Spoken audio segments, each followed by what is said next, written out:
There is a place where the land is mostly still, where the sky stretches wide and pale above a long ribbon of water, where the wind moves softly across sand and reeds, and time seems to pass more slowly than anywhere else. This place is called Ancient Egypt, but long before it had a name, before there were kings or temples or towering stone pyramids, there was only the river, the Nile. It flowed quietly through a dry and silent world.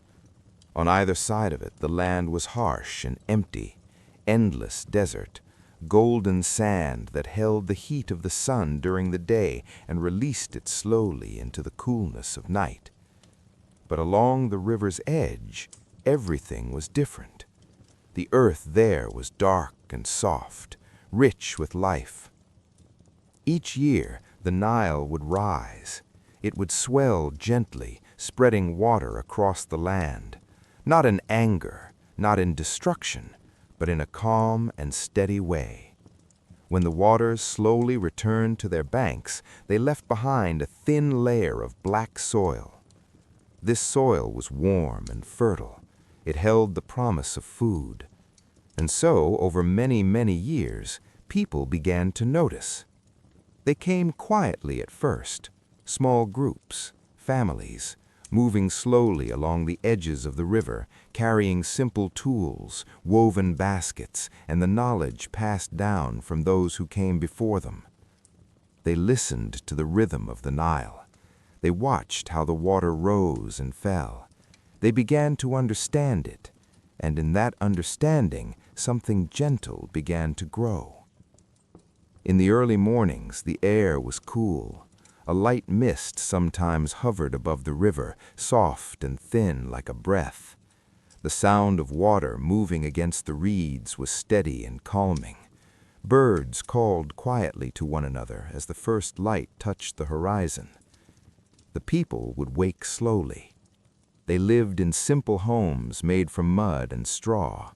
The walls were thick, holding in the coolness from the night. The roofs were flat, often used for resting when the evening air turned soft and quiet. There were no cities yet, no grand buildings, only small settlements scattered along the riverbanks like quiet thoughts. Each day followed a simple rhythm. Some walked into the fields, their feet pressing gently into the damp soil. They carried wooden tools, shaped by hand, worn smooth from use. They planted seeds carefully, trusting the land to provide. Others stayed closer to the water. They fished using nets made from plant fibers, casting them into the slow-moving current. The river gave generously, fish that shimmered in the sunlight, moving just beneath the surface. Children played nearby. They followed the edges of the water, laughing softly, their voices blending with the sound of birds and wind. They learned by watching, by helping, by listening. Life was not rushed. It moved at the same steady pace as the river itself. As seasons passed, the people began to stay. They no longer moved from place to place as often. The Nile gave them reason to remain. They learned when to plant, when to harvest, and when to wait. They began to store food. Grain was gathered and kept in simple containers. This meant that even when the river was low, even when the land rested, there was enough. There was stability, and with stability came something new, a sense of home. Evenings were quiet and calm. As the sun lowered, the sky turned soft shades of gold and pale orange. The heat of the day faded slowly, replaced by a gentle coolness. People gathered outside their homes. They sat together, sharing food made from grain and fish. The smell of simple cooking drifted through the air, warm, earthy, comforting. Stories were told in low voices, not loud or dramatic, but slow and thoughtful. Stories about the river, about the sky, about the unseen forces that seemed to guide the world around them. They did not yet have a full understanding of gods as they would later, but they felt something quiet and powerful in the rising and falling of the Nile, in the movement of the stars overhead. And so, in small and simple ways, they began to show respect. They offered small gifts to the river. They spoke softly to the sky. They lived with a kind of gentle awareness that they were part of something much larger. Over time, the settlements grew. Not quickly, not suddenly, but slowly, like the steady flow of water shaping the land. More people arrived. They built more homes. Paths began to form between them, worn into the earth by repeated steps. Small communities became villages, and the villages began to feel connected. People traded with one another. They shared tools, food, and knowledge. If one village had more grain, they might exchange it for fish or crafted goods from another. There was no rush, no urgency, only a quiet understanding that cooperation made life easier and softer. The Nile remained at the center of everything. It was more than water. It was life itself. Without it, the land would return to silence. And so the people paid close attention.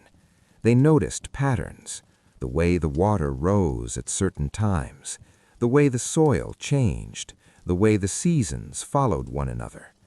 This careful observation became knowledge, and this knowledge began to shape their world. As generations passed, something subtle began to change. The villages were no longer just separate places. They were becoming part of something larger. Leaders began to emerge, not kings, not yet, but individuals who were respected, those who understood the river, those who could settle disagreements, those who could guide others with calm and fairness. Their voices carried gently across the communities, and people listened. The land along the Nile slowly divided into two regions. To the south, where the river flowed from distant lands, the valley was narrow. Cliffs rose on either side, holding the river like a quiet path through stone. This area would later be known as Upper Egypt. To the north, the river spread out. It branched into many smaller streams, creating a wide green delta before meeting the Great Sea. This became Lower Egypt. Even in these early times, the differences could be felt. The landscapes were not the same. The rhythms of life varied slightly. But both were shaped by the same river. Both depended on its steady flow. As the stars appeared each night, the people often looked upward. The sky in this land was clear and vast. Countless points of light shimmered softly against the dark. There was a quiet comfort in their presence. The stars moved slowly, predictably, just like the river, just like the seasons. And so the people began to feel that everything was connected. The sky, the water, the land, themselves, all part of a single gentle order. Time continued its slow passage. Villages grew stronger. Connections deepened, and the idea of something greater, something unified, began to take shape, though it was still faint, like a distant echo. For now, life remained simple, peaceful, rooted in the soil and the steady rhythm of the Nile. But beneath this calm surface, change was quietly preparing to unfold. Not suddenly, not loudly, but in the same patient way the river shaped the land, little by little. And as the sun rises once more over the gentle waters of the Nile, the story of ancient Egypt is only just beginning. The mornings along the Nile continued to arrive gently. Soft light spread across the water, touching the surface in quiet waves of gold. The air was still cool at first, carrying the faint scent of wet soil and growing plants. The villages, once small and scattered, were no longer as isolated as they had been before. Paths between them had become more familiar. Feet had walked them many times, over seasons, over years, over lifetimes. These narrow trails in the earth slowly connected people, not just in trade, but in understanding. One village would know the rhythms of another. They would recognize each other's faces. They would remember voices, small habits, and ways of speaking. Life, which once moved in separate pockets, began to feel shared. It was a quiet kind of unity. As the Nile continued its steady cycle, the people grew more skilled. They shaped better tools from stone and wood. They learned how to guide the water in small and careful ways, letting it reach further into the fields. Simple canals began to appear, narrow paths where water could travel, bringing life to areas that had once been dry. The work was slow, done by hand, each movement deliberate and patient. But over time, the land responded. Green patches widened, crops grew more reliable. There was a sense of calm security in knowing that food would return again and again. With this growing stability, something gentle began to shift inside the communities. People had a little more time, not much, but enough. Enough to shape clay into simple pots, enough to weave more carefully patterned baskets, enough to decorate small objects with marks and lines that held meaning, even if that meaning was not always spoken aloud. These were quiet expressions, small signs that life was becoming more than survival. It was becoming something thoughtful. In the evenings, when the heat of the day softened, people gathered as they always had. But now the gatherings were slightly larger, more voices, yet still calm, more stories, yet still slow. Elders spoke of seasons long past, of years when the river rose higher or lower, of lessons learned through watching the land and the sky. These stories were not rushed. They were repeated often, gently, patiently, until they settled into memory. Children listened closely, not because they were told to, but because there was a comfort in the rhythm of familiar words. As time continued its quiet movement forward, certain individuals became more important within these growing communities. They were not chosen through force. There was no loud claim to power. Instead, they were recognized, seen as steady, wise, and fair. When disagreements arose, people turned to them. When decisions needed to be made, their voices carried a little further than others. These early leaders guided gently. They spoke slowly, and they understood that balance was important, not just between people, but between people and the land itself. The connection between villages deepened. Trade became more regular. Boats, simple and narrow, began to move along the Nile more often. Made from bundled reeds or carved wood, they drifted with the current, carrying goods from one place to another. Grain moved downstream. Fish and crafted tools moved upstream. There was no rush in this exchange, only a steady flow, much like the river itself. Over time, differences between regions became more noticeable. In the south, where the river ran through a narrower valley, life felt slightly more enclosed. The cliffs stood quietly on either side, creating a sense of closeness, of being held within the land. In the north, the land opened wide. The Nile spread into many branches, feeding a vast green delta. Here, the air carried hints of distant waters, and the land felt softer, more expansive. These differences shaped the people in small ways. Their tools, their crops, even their daily rhythms began to vary. Yet the connection remained, because the river was still the same river. As generations passed, the idea of belonging to something larger grew stronger. It was no longer just about a single village. People began to see themselves as part of a region, a shared land, a shared life. Symbols started to appear, simple markings that represented groups, families, or places. These symbols were not yet writing, but they held meaning. They were a quiet way of saying, "This is who we are." The natural world continued to guide everything. The rising of the Nile was still the most important event of the year. When the waters began to swell, people watched closely. They measured, not with tools, but with memory. They knew what a good flood felt like, what it looked like, what it meant for the months ahead. When the waters receded, the work began again, planting, tending, waiting. And in these cycles, something deeper began to form, a sense of order, not forced, not controlled, but observed.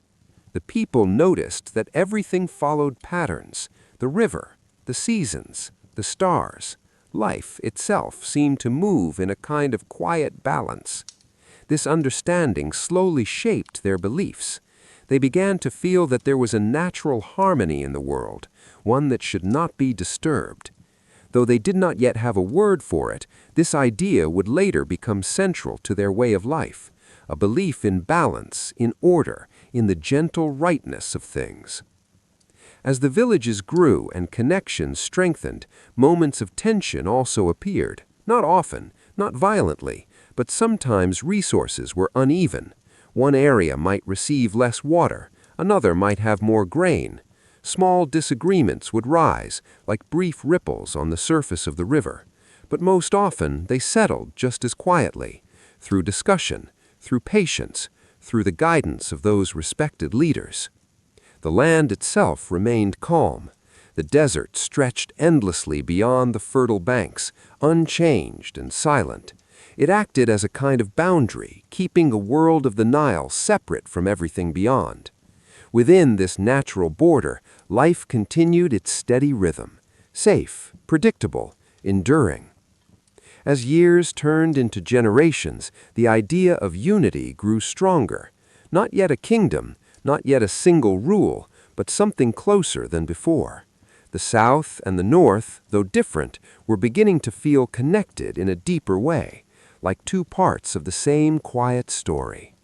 And somewhere within this slow and gentle change, the foundation of something greater was forming, something that would one day bring all these lands together under a single name, a single rule, a single vision shaped by the river, the land, and the quiet patience of the people.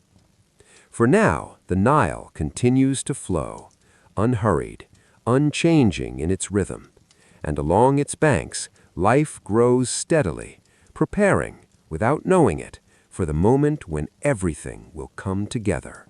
The Nile flowed as it always had, calm, steady, unhurried. Its waters moved through the land with a quiet certainty, touching both the narrow valleys of the south and the wide, open delta of the north. Along its banks, life continued in the same slow rhythm, fields being tended, boats drifting softly, voices carried lightly on the air. But beneath this calm surface, something deeper was beginning to settle into place, a feeling not yet fully formed, but growing stronger with each passing generation, the feeling of becoming one. In the south, the land felt close and contained. The river moved between stone and earth, guided gently by the shape of the valley. Villages here had grown familiar with one another over many years. Their connections were strong, shaped by shared work and shared understanding. Leaders in these regions began to hold a little more influence than before, not through force, but through trust. People listened to them not out of fear, but because their words carried a sense of calm direction. These leaders helped organize the work of many villages at once, guiding when to plant, when to store, when to prepare for the rising of the Nile. Slowly, their role expanded. They were no longer just voices within a village. They became voices for entire regions. In the north, the story unfolded in a slightly different way. The land there was wide, open, and full of branching waterways. The Nile spread itself into many paths before reaching the Great Sea. Villages were more spread out, yet still connected by water. Boats became even more important here. They carried not just goods, but ideas. Messages passed from one settlement to another, moving gently along the river's many arms. Leaders also emerged in this region, individuals who understood how to bring people together, how to keep balance among the many communities. Though the North and South were different in shape and feeling, they were moving toward the same quiet direction. Over time, symbols began to hold greater meaning. In the South, certain images came to represent identity, simple shapes, animals and forms drawn carefully onto objects. These symbols marked belonging. They told others where a person came from, who they were connected to. The North developed its own symbols as well, different but similar in purpose. These markings were more than decoration. They were early signs of something deeper, a shared sense of identity that extended beyond a single village. As generations passed, the idea of unity became clearer. The people along the Nile were no longer just neighbors. They were becoming part of something larger, something that stretched from the southern valleys to the northern delta. And with this growing connection came a quiet shift in leadership. In the South, one leader began to stand out, not suddenly, not loudly, but gradually over time. This individual was known for bringing many communities together, guiding them with steady decisions and a calm presence. Under this leadership, the southern lands became more organized, more unified. Villages that once acted independently began to move as one. The North, too, had its own centers of strength. Leaders there worked to maintain balance across the wide and branching land. They ensured that the flow of goods, the sharing of resources, and the peace between communities remained steady. But the North was more open, more spread out, and so unity came more slowly. At some quiet point in this long passage of time, the South became more than a collection of regions. It became a kingdom, not in the grand sense that would come later, but in a simple, early form. There was a central figure, a leader who guided the land, a sense of shared direction, a beginning.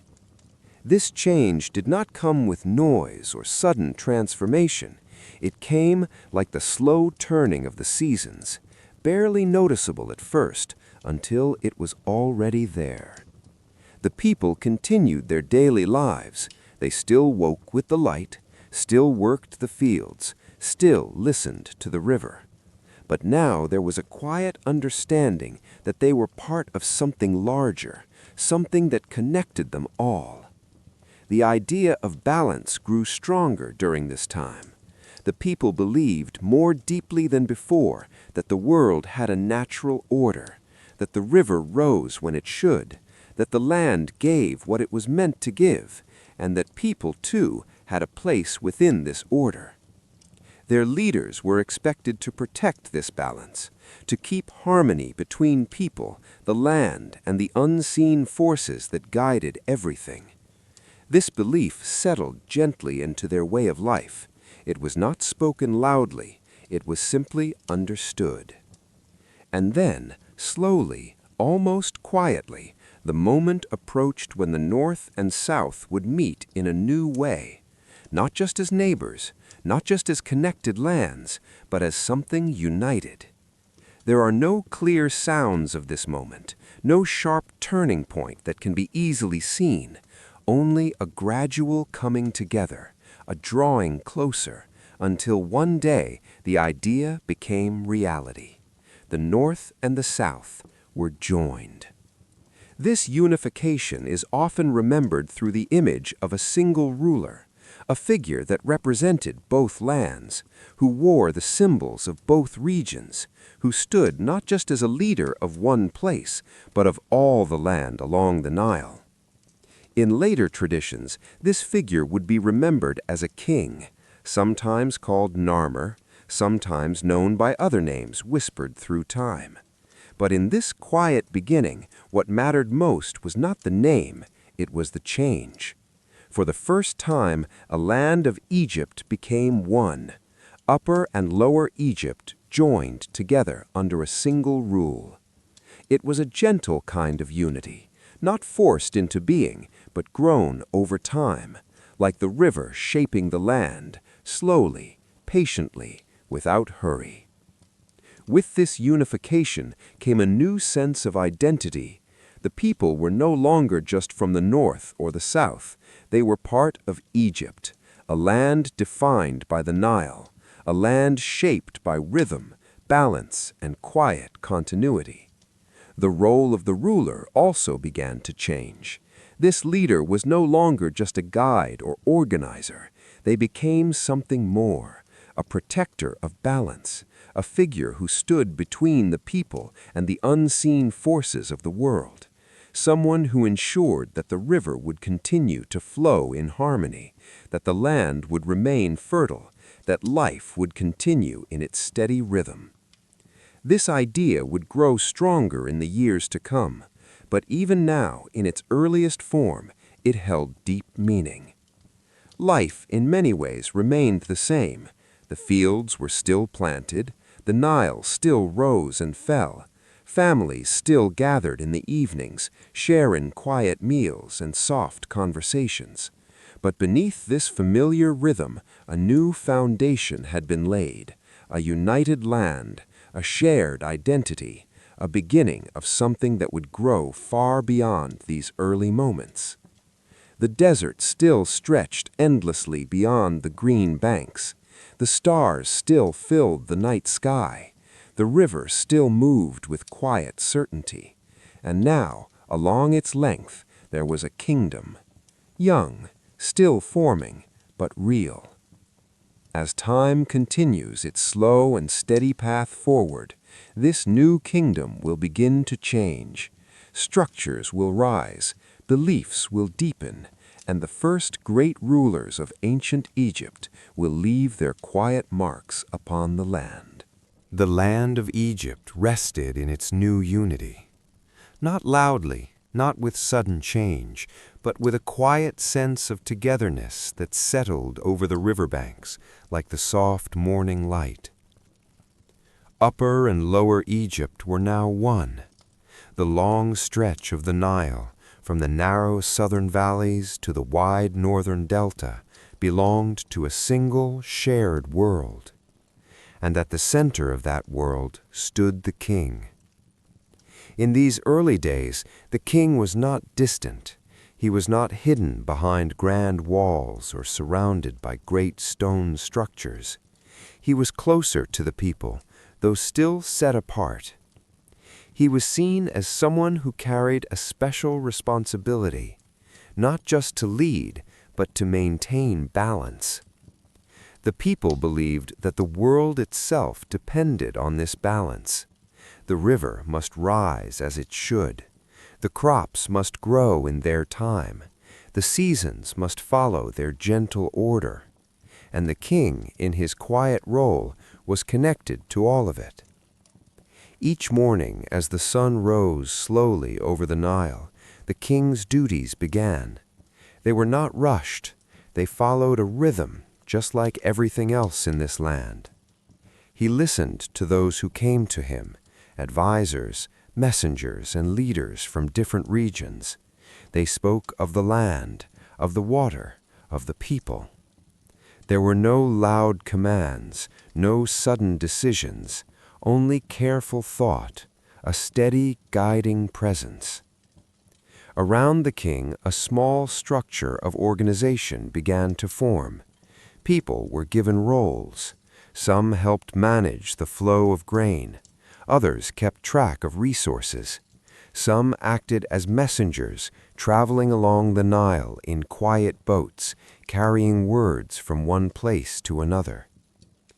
These roles were simple at first, but they were the beginning of something important, a way of keeping order across a land that stretched far and wide. The idea of memory also began to take on a new form. Until now, stories had lived mostly in voices, passed from one person to another, repeated gently over time.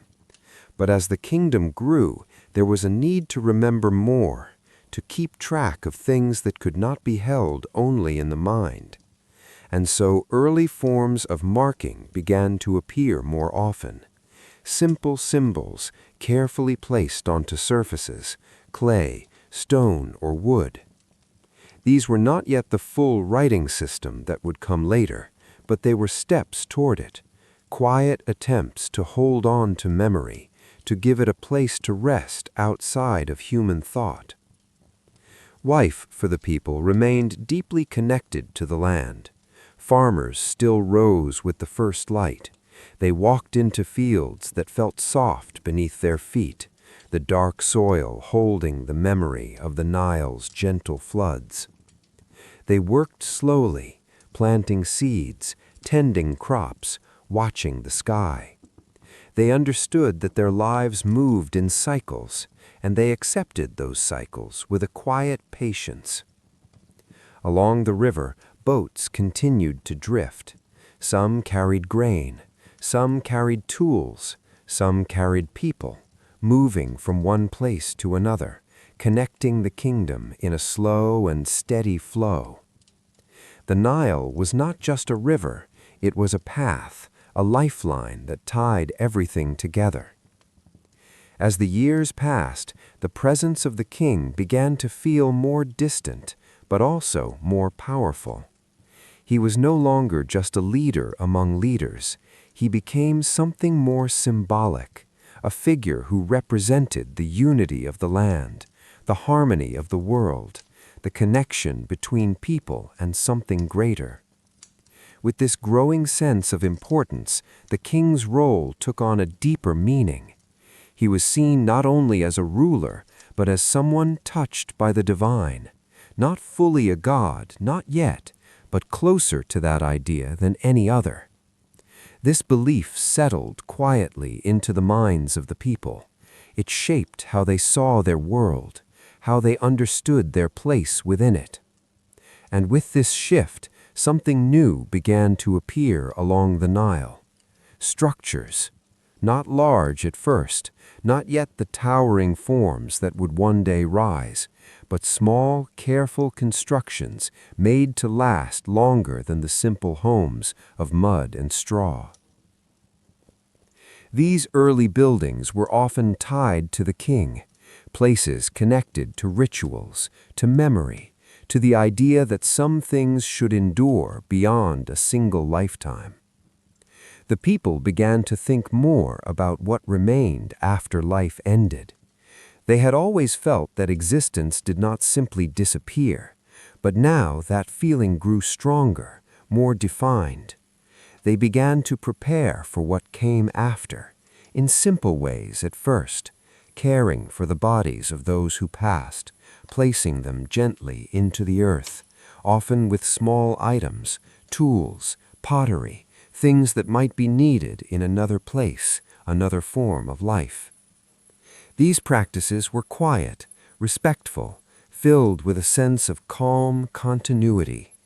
Life did not feel like something that ended, it felt like something that changed, like the river moving from one place to another, never truly stopping. As generations continued, the king's connection to this idea of lasting beyond life became even stronger. If ordinary people prepared for what came after, then the king, who held such importance, must be prepared even more carefully. This thought began to take shape slowly, and from it, a new kind of structure would one day rise. For now, the land remained peaceful. The kingdom was still young, its systems still forming, its beliefs still growing. But everything was moving in a clear direction, towards something more permanent, more lasting. The sky above Egypt remained vast and quiet. At night, the stars returned again and again, following their slow and steady paths. The people watched them. They found comfort in their consistency, just as they found comfort in the Nile, in the land, in the gentle rhythm of their lives. And beneath all of this, a deeper idea was forming. The idea that life, order, and balance could be preserved, not just for a season, not just for a generation, but for something much longer. As time continues to pass, slowly and without urgency, the kings of Egypt will begin to build in a new way, not just for the present, but for eternity. The rhythm of life in Egypt remained steady. The Nile rose and fell, just as it always had. The fields softened under its waters and returned to life when the flood receded. The people moved through their days with patience, guided by cycles they had come to trust. But now, something new was beginning to take shape, a quiet desire to make things last. Until this time, most things in Egypt had been made from the earth itself. Mud and straw formed the walls of homes. Wood and reeds shaped boats and tools. These materials were gentle, familiar, but they did not last forever. The wind could wear them down. The water could carry them away. Time would slowly return them to the land. And yet, the idea of permanence had begun to grow, especially around the king. The king was no longer seen only as a ruler of the living. He was becoming a figure connected to something beyond life, to something that continued even after the body had grown still. Because of this, the way the king was remembered began to change. Simple resting places in the earth no longer felt enough. There was a need for something stronger, something that could endure. At first, these structures were not large. They were built low to the ground with flat tops and straight sides. Made from mud brick, shaped carefully and placed with intention, these early tombs were known as mastabas. They rested quietly on the edge of the desert, simple in form, but meaningful. Inside these structures, the king, or those close to him, would be laid to rest. Alongside them were objects from life, pottery, tools, small offerings, things that held a quiet purpose. The belief was gentle but strong, that life continued in another form, and these items would still be needed. As time passed, these tombs became more refined, more carefully built, more thoughtfully arranged, and slowly the idea began to grow that even these structures, though stronger than before, were not enough. The kings of Egypt began to think beyond a single lifetime, beyond even the memory of a few generations. They began to imagine something lasting far into the future, something that would remain even as time continued its quiet passage. And so the use of stone began. Stone was different. It was heavy, difficult to shape, slow to move, but it endured. The desert itself was made of it. The cliffs that lined the Nile Valley stood as silent proof of its strength. And so people began to learn how to work with it, carefully, patiently. Workers gathered in groups. They moved with purpose, but not with urgency. Stone blocks were cut from the earth using simple tools. The process was slow, each piece shaped through repeated effort. There was no rushing, only steady hands and quiet focus. The blocks were then moved, sometimes dragged across the ground, sometimes floated along the Nile on boats when the water was high. The journey of each stone was long, but it was part of something greater.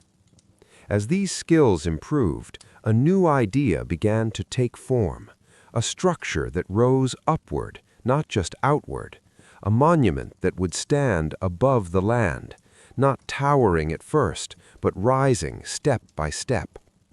One of the early kings, remembered in later times as Djoser, would be closely connected to this change. Under his rule, something remarkable, yet still calm in its creation, began to appear. A structure made not of a single flat level, but of layers, each one slightly smaller than the one beneath it, stacked carefully, rising toward the sky.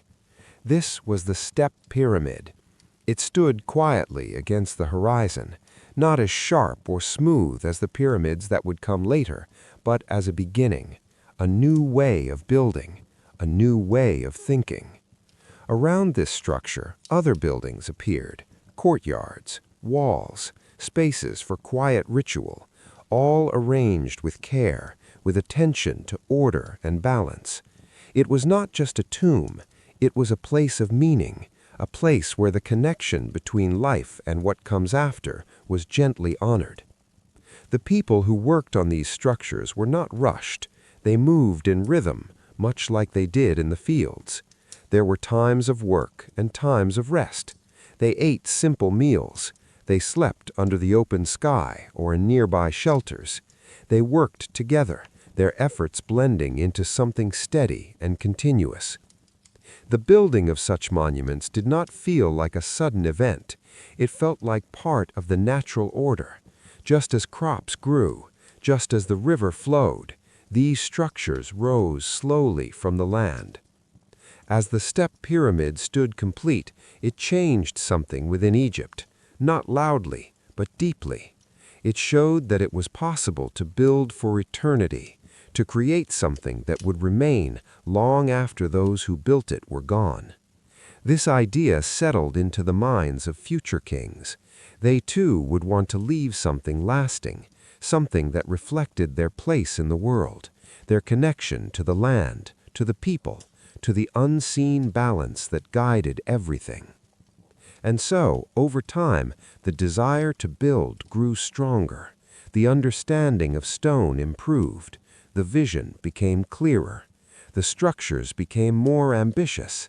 The desert, once empty and still, began to hold these quiet monuments. They rose slowly from the earth, solid, patient, enduring.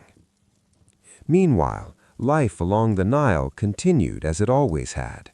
Farmers tended their fields, children played by the water, boats drifted along the current. The everyday rhythm did not change, and yet, above this gentle life, something new had taken its place, a presence, a reminder that Egypt was becoming something more. The sky above remained vast and silent. The stars continued their steady movement, and beneath them, the first great monuments stood, marking the beginning of an age where stone would carry memory across time. As the years move forward slowly and without hurry, the kings of Egypt will begin to dream even bigger. The step shapes will smooth, the structures will rise higher, and the pyramids, as they are most often remembered, will begin to take their true form. The land of Egypt rested in a quiet confidence. The Nile continued its steady rhythm, rising and falling with gentle certainty. The people had come to trust its patterns completely. Each season followed the next without hurry, without confusion. And now, across the edge of the desert, something new began to grow. Something shaped not just by hands, but by vision. The early step structures had shown what was possible. They stood as calm beginnings, ideas formed in stone. But the kings who followed began to imagine something more refined, something smoother, something that would rise toward the sky in a single, uninterrupted form. This new vision did not appear all at once. It came slowly, through quiet thought, careful observation, and repeated effort. Builders studied the shapes they had already created. They noticed how each level of the step pyramid rose, and how those levels might one day blend into a single, smooth surface. They experimented, gently adjusting angles, carefully placing stones, learning from each attempt. And over time, the shape began to change. The steps softened, the edges grew more even, the structure became something new, a true pyramid. In these early stages, the pyramids were not yet perfect. Some leaned slightly, some had surfaces that were uneven, but each one carried knowledge forward. Each one brought the builders closer to a form that felt complete. The kings of this time were deeply connected to these structures. They did not see them only as resting places. They saw them as bridges between the earth and the sky, between life and what comes after, between the human world and the quiet order of the universe. One king, known in later times as Sneferu, played an important role in this quiet evolution. Under his rule, several pyramids were built, each one a step closer to balance, each one a gentler refinement of the last. There was a pyramid that seemed to change its angle midway, as if adjusting itself during its creation. Another that stood more evenly, more steadily, a sign that the builders were learning, growing more confident in their craft. There was no rush in this process. Mistakes were not seen as failures. They were simply part of the path. Each stone placed carried understanding with it. Each structure held lessons for the next. As these ideas settled into place, the time came for something greater, a pyramid that would bring together all that had been learned, a structure of quiet perfection. Along the western edge of the Nile, where the green land meets the stillness of the desert, workers gathered once more. The sun rose gently over the river. The air carried the familiar scent of earth and water, and with steady hands they began their work. The pyramid that would rise here would be unlike any before. Its base was wide, its sides angled carefully.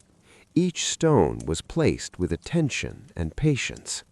There were no sudden movements, no loud commands, only the steady rhythm of effort shared among many. The stones themselves were large, heavy, carried from quarries not too far away. Some were moved across the land, others floated along the Nile when the waters were high. Each journey was slow, measured, part of a process that stretched across years. The people who worked on these pyramids lived simple lives. They were not slaves in chains, but laborers who moved with the seasons. When the Nile flooded and the fields rested, they came to work on the great structures. When the waters receded, they returned to their homes, to their families, to the fields that fed them. Their work was part of the same rhythm as everything else. They rose in the morning light. They ate simple meals, bread, onions, fish. They worked in teams, their movements guided by experience and quiet coordination. There was a sense of shared purpose, not spoken loudly, but felt. As the pyramid grew, it changed the landscape. What had once been open desert now held a rising form of stone. It caught the light of the sun. It cast long, soft shadows across the sand. It stood as something steady, something that did not move even as time passed around it. When the structure was complete, its surface was smooth, covered in fine, pale stone that reflected the sunlight. From a distance, it seemed almost to glow, a quiet presence against the sky. This pyramid, built for a king later remembered as Khufu, would become one of the most enduring structures ever created. But in its own time, it was simply part of a continuing story, a natural step in the slow growth of Egypt. Nearby, other pyramids would rise, each one slightly different, each one shaped by the same careful thought. The land at Giza would come to hold several of these great forms, standing side by side, watching over the river and the desert. And around them, smaller structures appeared, temples, pathways, tombs for those connected to the king, all arranged with a sense of order that reflected the deeper belief in balance.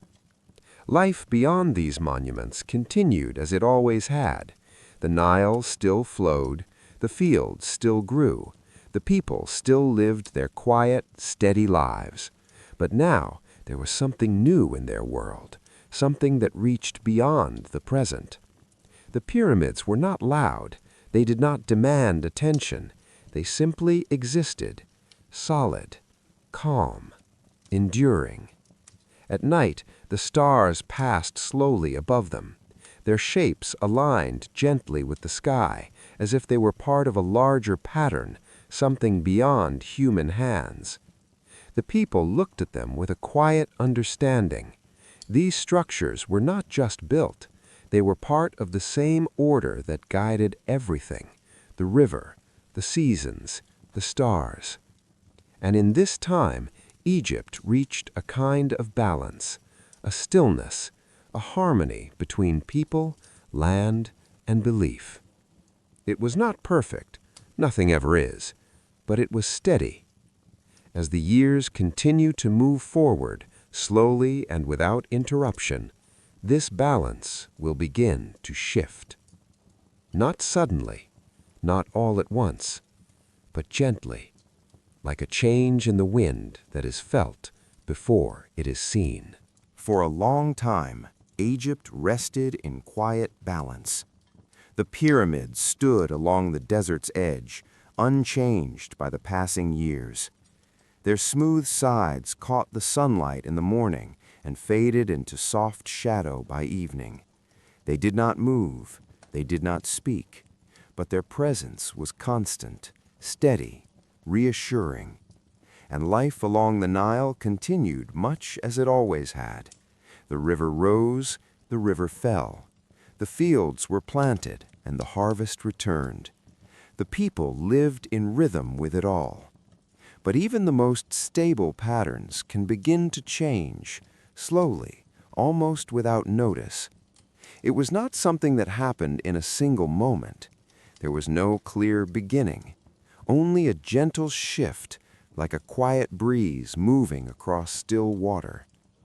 The kings who followed the great pyramid builders were still powerful. They still held the role of maintaining balance, but something about that role began to feel different, softer, less certain. The construction of pyramids continued, but not always with the same careful precision as before.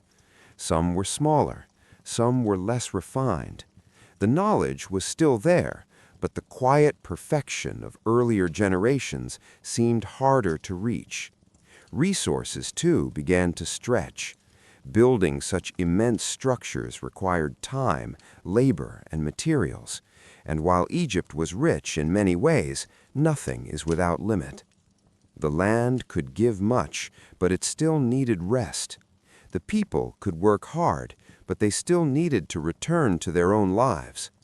As the years passed, the balance between the king and the rest of the land began to shift slightly. Local leaders, those who governed smaller regions along the Nile, grew more independent. They had always existed, they had always helped guide their communities, but now their influence deepened. Their voices carried further within their own lands. These regional leaders, often called nomarchs in later understanding, did not rise in rebellion, not at first. Their power simply expanded, quietly, naturally, like roots growing beneath the surface. In the villages and towns, life still felt familiar. The same routines, the same sounds, the same soft movement of days passing into nights. But beneath that calm, the structure of the kingdom was beginning to loosen. The Nile, too, seemed to shift in subtle ways. There were years when the flood was not as strong, years when the water did not spread as widely across the fields. The soil still held life, but not with the same certainty as before. These changes were not dramatic. They did not bring immediate hardship, but they were noticed, felt, remembered. The people looked to the king as they always had. They believed he was connected to the balance of the world, to the river, to the land, to the unseen forces that guided everything. And when the floods were less generous, when the harvest felt uncertain, quiet questions began to form, not spoken loudly, not shared openly, but present. Over time, the connection between the king and the idea of perfect balance became less clear, not broken, but softened. The great building project slowed, not completely, but noticeably.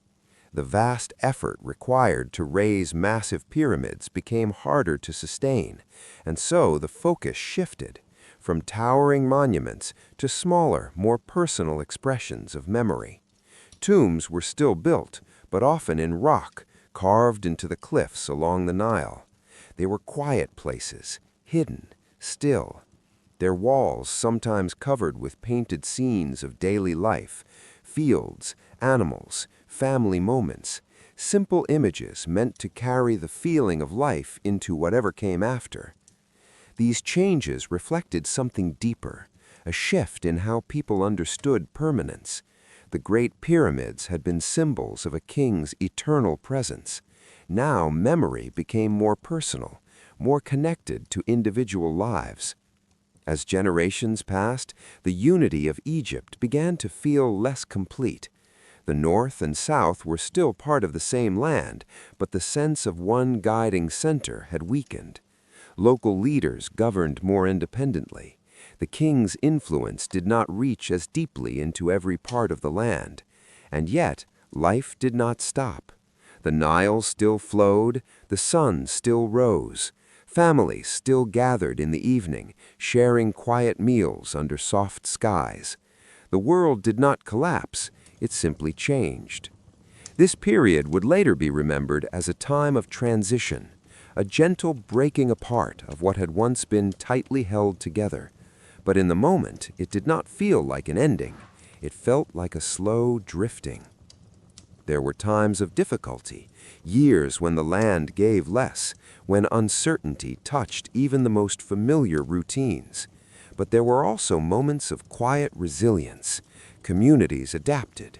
They relied more on one another. They turned to local leaders who understood their immediate needs. The grand, unified voice of the kingdom became softer, replaced by many smaller voices, each guiding their own part of the land. The pyramids remained, standing silently, watching over a world that was no longer quite the same as the one that built them. They did not change, but everything around them did, slowly, gently, without noise. As time continues its steady movement forward, this period of quiet division will deepen. The unity of Egypt will fade further, giving way to a time when the land is no longer one. But even in that division, the rhythm of the Nile will remain, a constant, a quiet thread connecting all things. The Nile continued its gentle journey through the land. It did not pause. It did not change its direction. Through years of quiet uncertainty, it remained what it had always been, a steady presence in a world that was slowly shifting. Along its banks, the people still woke with the morning light. They still walked into the fields. They still listened to the soft sounds of water moving past reeds and stone.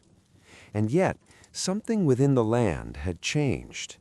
The unity that once held Egypt together had grown faint. Not gone completely, but no longer strong enough to guide the entire land as one.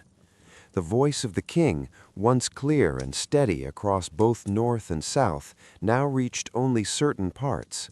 Other regions followed their own leaders, their own rhythms. Egypt had quietly become divided. In different parts of the Nile Valley, local rulers now guided their people more directly. These leaders understood their lands well. They knew the patterns of the river in their region, the needs of their communities, the quiet concerns of daily life. And so they led with a kind of closeness that the distant kings no longer held. There was no sudden collapse, no loud breaking, only a slow separation, like branches of a river drifting apart. Some regions remained stable. Life continued much as it always had. The fields were planted. The harvest came, sometimes strong, sometimes less certain. Families stayed together. Communities supported one another. But in other places, the changes were more deeply felt. There were years when the Nile did not rise as fully. The water did not spread as far. The soil felt thinner, less rich. And when the harvest was smaller, life became quieter, more careful. The people adapted as they always had. They stored what they could. They shared when possible. They adjusted their expectations to match what the land could give. In this time, something subtle shifted in the way people thought about life and the world around them. The old certainty that everything was held in perfect balance by a central power felt less clear, not gone, but distant. Instead, people turned more toward what was close, their families, their local leaders, their immediate surroundings. Tombs from this period reflect this quiet change. They were often built closer to home, carved into rock or shaped from the earth. Inside, the walls were sometimes painted with scenes of daily life, not grand visions, not vast symbols of kingship, but simple, gentle images: a man tending fields, a woman preparing food, a family sitting together. These scenes carried a quiet message that life itself, in its small, everyday moments, held meaning, that these moments were worth remembering, worth carrying forward. The great pyramids still stood in the distance, unchanged, watching over a land that no longer moved in perfect unity. They felt almost like echoes from another time, reminders of what had once been possible. In the north and in the south, different centers of power slowly formed, each one quiet in its own way, each one guiding its people as best it could. There were moments when these regions came into tension, small conflicts, disagreements over land, over water, over resources. But even these were often brief, limited. The desert that surrounded the Nile remained still and silent, a constant boundary, unchanging even as the life within it shifted. At night, the stars continued their slow movement across the sky, unconcerned with the divisions below, steady, predictable. The people still looked to them, still found comfort in their quiet patterns. In a world that felt less certain, the sky remained something they could trust. Time passed, not quickly, not slowly, just steadily.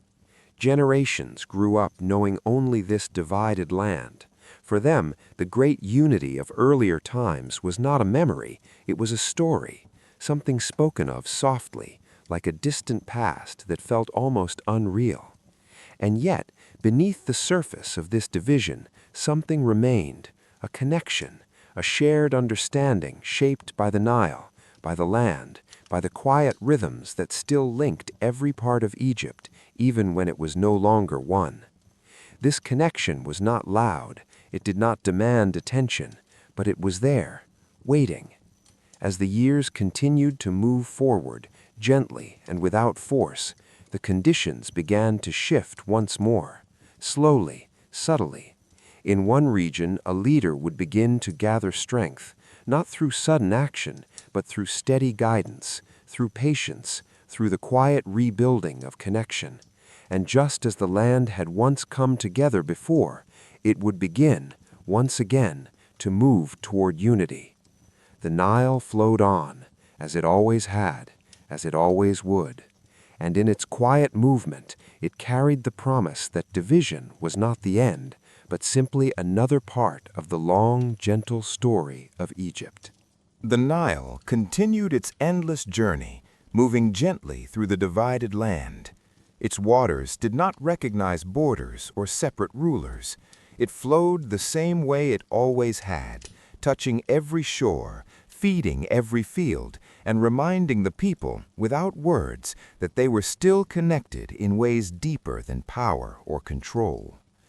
In the early morning light, the river looked unchanged. Soft ripples moved across its surface, catching pale gold from the rising sun. Fishermen stood quietly in their narrow boats, casting their nets with practiced hands. Farmers walked slowly into their fields, their feet pressing into the familiar dark soil, still rich, still alive, even after years of uncertainty. Life, in many ways, had endured. And within that quiet endurance, something steady was beginning to grow again. In the southern part of Egypt, where the Nile flowed through its narrow valley, a new center of strength slowly took shape. It was not loud. There were no sudden declarations, no dramatic shifts that could be seen all at once. Instead, it began with careful leadership, a ruler who understood patience, who listened more than he spoke, who guided rather than forced. This leader, remembered in later times as Mentuhotep, did not rush toward unity. He allowed it to form gradually, like the slow gathering of water before the Nile's flood. He strengthened his own region first. He brought stability to the lands under his care. He ensured that food was stored, that people were supported, that life felt steady once more. From this quiet foundation, connections began to extend outward. Neighboring regions, once distant or uncertain, began to take notice, not through fear, but through recognition. They saw stability. They saw balance. And slowly, they began to draw closer. The process was not simple. There were moments of resistance, moments where regions held tightly to their independence, unsure of what unity might bring. But these moments passed, as most things do, gently. Over time, the influence of the southern ruler spread further along the Nile, not like a wave, but like a steady current, calm, persistent. And then, almost without a single defining moment, Egypt became one again. The north and the south, once separated, were reunited under a single rule. But this unity felt different from the first. It was quieter, more experienced, shaped not just by growth, but by the memory of division. The king, now ruling over a reunited land, carried a deeper understanding. He knew that unity was not something that could simply be declared. It had to be maintained, protected, nurtured over time. Life across Egypt slowly adjusted to this renewed sense of togetherness. Trade routes became more active again. Boats moved more frequently along the Nile, carrying goods, messages, and people between regions that were once divided. The sense of connection returned, not all at once, but gradually, like the slow warming of the land after a cool night. The people, too, began to feel this change. There was a quiet comfort in knowing that the land was once again guided as one, that the balance, though once weakened, was being restored. At the same time, the memory of the divided years remained. It shaped how people lived, how they thought, how they understood the importance of stability. The role of local leaders did not disappear. They remained important, still guiding their regions with care. But now they existed within a larger structure once again, connected to a central authority that sought balance rather than control.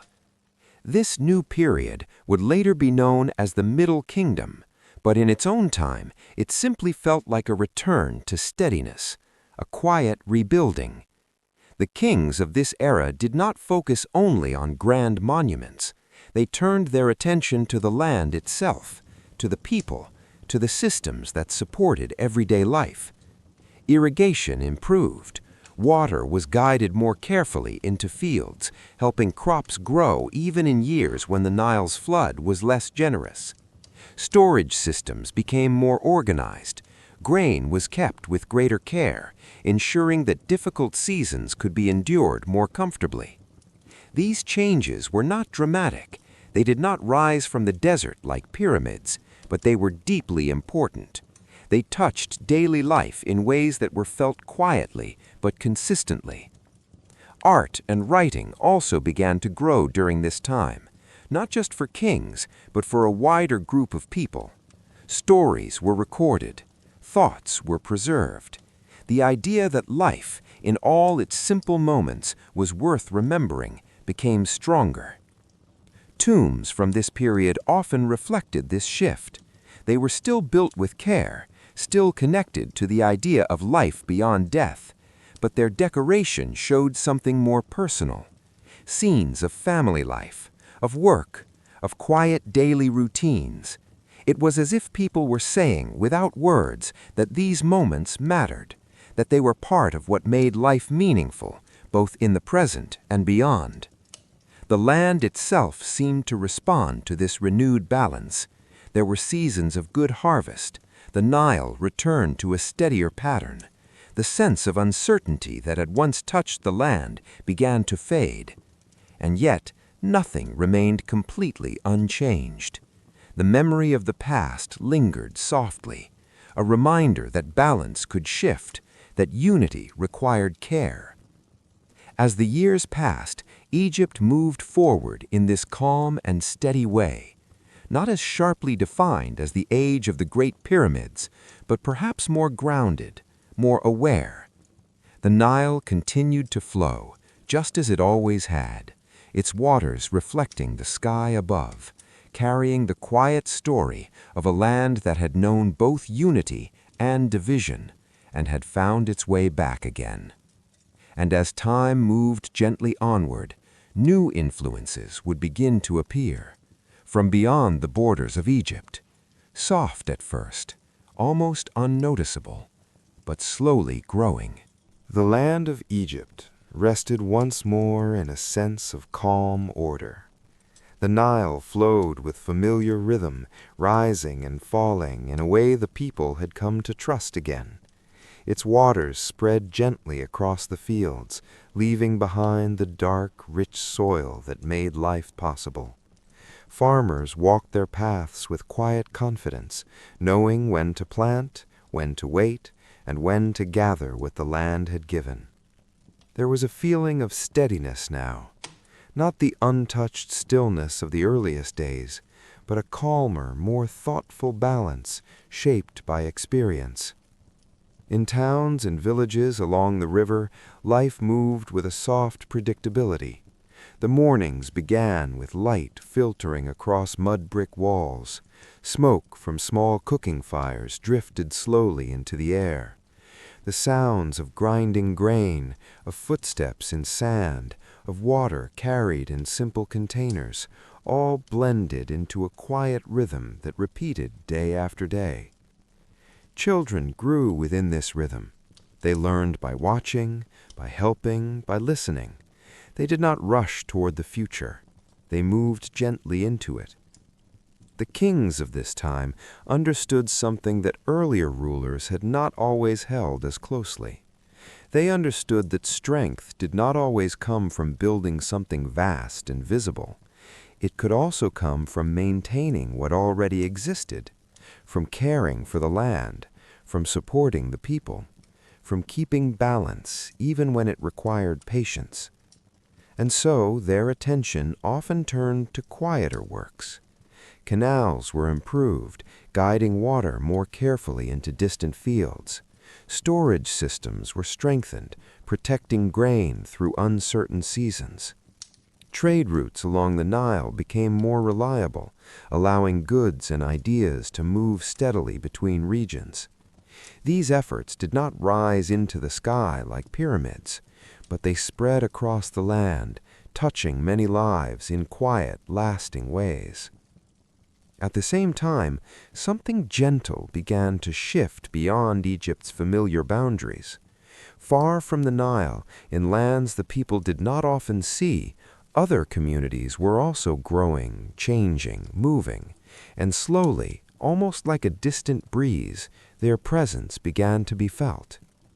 At first, it came through trade, small exchanges. Objects that were not native to Egypt appeared in markets and along the riverbanks. Different materials, different styles, subtle signs that the world beyond the desert was not as distant as it once seemed. Travelers arrived, not in great numbers, not with force, but quietly. They brought stories of other lands, places where the rivers flowed differently, where the soil felt unfamiliar, where the skies held a different kind of silence. The people of Egypt listened, not with fear, but with curiosity. Over time, some of these visitors stayed. They settled in the northern regions, where the Nile opened into the wide delta. There, the land was easier to enter, less enclosed by cliffs and stone. These new groups blended slowly into the existing communities. They worked, they traded, they lived alongside the people of Egypt. At first, there was no great change. Life continued as it always had. The presence of these newcomers was simply another small part of the evolving world. But as generations passed, their influence grew, not suddenly, not sharply, but gradually. In the north, where the land was more open, this blending of people and ideas became more noticeable. Local leadership began to shift. New voices joined the old ones. Different ways of thinking, of organizing, of leading began to appear. The kings in the south still held power, but the connection between the center and the distant north began to soften once again. Not broken, but stretched. The Nile still connected everything. Its waters moved from south to north, carrying life along its path. But the sense of unity, though still present, became less firm at its edges. There were years when the floods were not as strong as expected, years when the land gave less. These moments were not constant, but they were enough to create quiet concern. In times of abundance, the land felt whole. In times of uncertainty, the small differences between regions became more visible.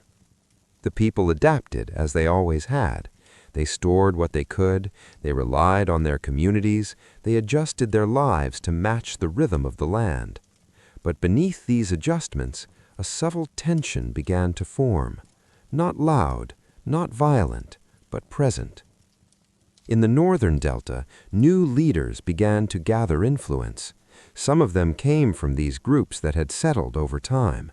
They understood both their own traditions and the ways of Egypt, and in this understanding, they found strength. The South remained stable, grounded, connected to the deeper traditions of the kingdom, but the North slowly began to move in a different direction. This was not yet a break, not yet a division, but it was a change, a shift in balance that could be felt even if it was not fully understood. The desert still surrounded the land. The stars still moved quietly overhead. The Nile still flowed with its endless patience. And within this familiar world, new currents were forming, quiet at first, almost invisible, but slowly shaping the path ahead. As time continues to pass, gently and without urgency, these distant influences will grow stronger. The balance will shift once more, and Egypt will enter another period of change, one that comes not only from within, but from those who arrive from beyond its borders. The Nile moved as it always had. Its waters carried reflections of the sky, soft and pale in the early morning, deeper and more golden as the day passed. Along its banks, life continued in familiar ways. Farmers worked the land, children followed their quiet paths of learning, and the sounds of daily life drifted gently through the warm air. And yet, beneath this calm surface, something new had begun to take hold. In the northern lands of Egypt, where the river spread into many branches before meeting the sea, change had been growing quietly for many years. The people who had once arrived as travelers, as traders, as settlers, were no longer new. They had become part of the land. Their children had grown up along the Nile. Their lives had woven into the fabric of Egypt. Over time, some among them rose into positions of leadership, not through sudden force, but through presence, through connection, through understanding both their own traditions and those of Egypt. These leaders guided communities in the north with steady hands. They organized trade, they managed resources, they built relationships between different groups of people who now shared the same land. At first, this shift was quiet, almost unnoticeable. The South still held its kings. The idea of a united Egypt still existed. But slowly, the balance began to tilt. The northern regions, rich in connections and open to the wider world, grew stronger in their own way. Their leaders became more confident, more established, and eventually more independent. At some point, so gradual that it could not be marked by a single day, the North and South were no longer guided by the same hand. Egypt was once again divided. In the north, new rulers took their place. They were not entirely foreign, nor entirely Egyptian. They were something in between, a blending of cultures, shaped by time and shared life. These rulers would later be remembered by a name, the Hyksos, but in their own time, they were simply the ones who held power in the north. They brought with them new ideas, new ways of organizing, new tools and methods that had not been common in Egypt before. Among these were advancements in movement and defense, the use of horses, the design of chariots, technologies that allowed for faster travel and new forms of strength. These were quiet changes at first, but they carried deep influence. In the north, life adapted to these new rulers. The people continued their daily routines, fields were still planted, boats still moved along the waterways, families still gathered in the evening light. The change was not always harsh, not always disruptive. In many ways, it was simply another layer added to the long story of the land. But in the south, the presence of these northern rulers was felt differently. There, the old traditions remained stronger. The memory of a united Egypt, guided by its own kings, still lived clearly in the minds of the people. Southern rulers continued to govern their lands. They maintained their connection to the older ways, to the deeper sense of balance that had guided Egypt for so long. There was no immediate conflict, no sudden clash, only a quiet separation, a distance that grew over time. The Nile still connected both lands. Its waters did not choose sides. It passed through north and south alike, carrying life as it always had. But now it passed through two different worlds. In the north, a land shaped by new influences. In the south, a land holding on to older rhythms. The desert stood silent beyond them both. The stars still moved in their steady patterns above. And within this vast stillness, Egypt once again found itself divided. Years passed, then more years. Generations grew up knowing only this separation. For them, the idea of a single unified Egypt became something distant, something remembered in stories, but not seen in their daily lives. And yet, just as before, the connection beneath the surface did not disappear. It remained, quiet, patient. In the south, a new strength began to gather, not loudly, not all at once, but steadily. Leaders there watched the changes in the north. They learned, they observed, they understood that the balance of the land had shifted, but not beyond repair. And within this understanding, a quiet resolve began to form. The Nile flowed on, unchanged, unconcerned. But along its southern banks, the idea of unity, once lost, began to rise again. As time continues its gentle movement forward, this quiet resolve will grow stronger, and the South will begin to move, not in haste, not in anger, but with steady purpose, toward reclaiming the land as one. The Nile flowed on, as it always had. Its waters did not pause for kings or conflicts. It moved gently through the divided land, touching both north and south, carrying the same life it had carried for countless years. Along its banks, the rhythms of daily life continued. Fields were tended, meals were prepared, and voices remained soft in the evening air. And yet, something had begun to change. Not in the river, not in the land, but within the people. In the South, where the older traditions of Egypt still lived quietly in memory, a sense of purpose was slowly taking shape. It was not loud, it was not rushed, it did not rise with anger or sudden movement. Instead, it grew like roots beneath the surface, deep, steady, and patient. The southern rulers watched the north carefully. They saw the presence of the Hyksos. They saw how new tools and methods had taken hold there. They observed how the land had changed, not entirely, but enough to be noticed. And rather than turning away from these changes, they began to learn from them, quietly, thoughtfully.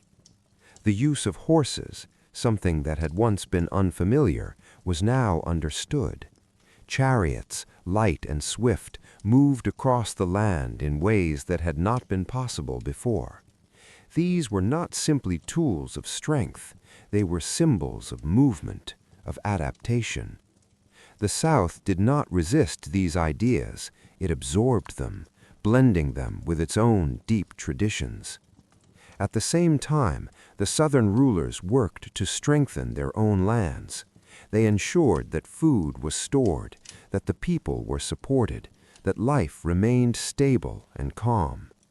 This stability was important because it allowed something deeper to form, a quiet confidence. The people began to feel it, not as excitement, not as urgency, but as a steady awareness that something was changing, something was building. Leaders in the South became more connected to one another. Their voices aligned. Their decisions moved in the same direction, not forced, but shared. Over time, one ruling family began to stand out, not through sudden dominance, but through consistency, through careful leadership, through a clear sense of purpose that others began to recognize. Among them, a figure would later be remembered as Seqenen Tao. He did not rise with loud declaration. He did not seek immediate conflict, but he represented something important, a beginning. The tension between North and South, once quiet and distant, began to take a more defined shape, still calm, still measured, but present. There were moments when communication between the two regions grew strained. Messages carried along the Nile felt heavier, less certain.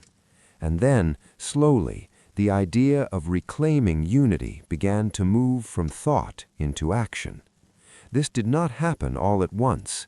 It came in stages, small movements, careful decisions.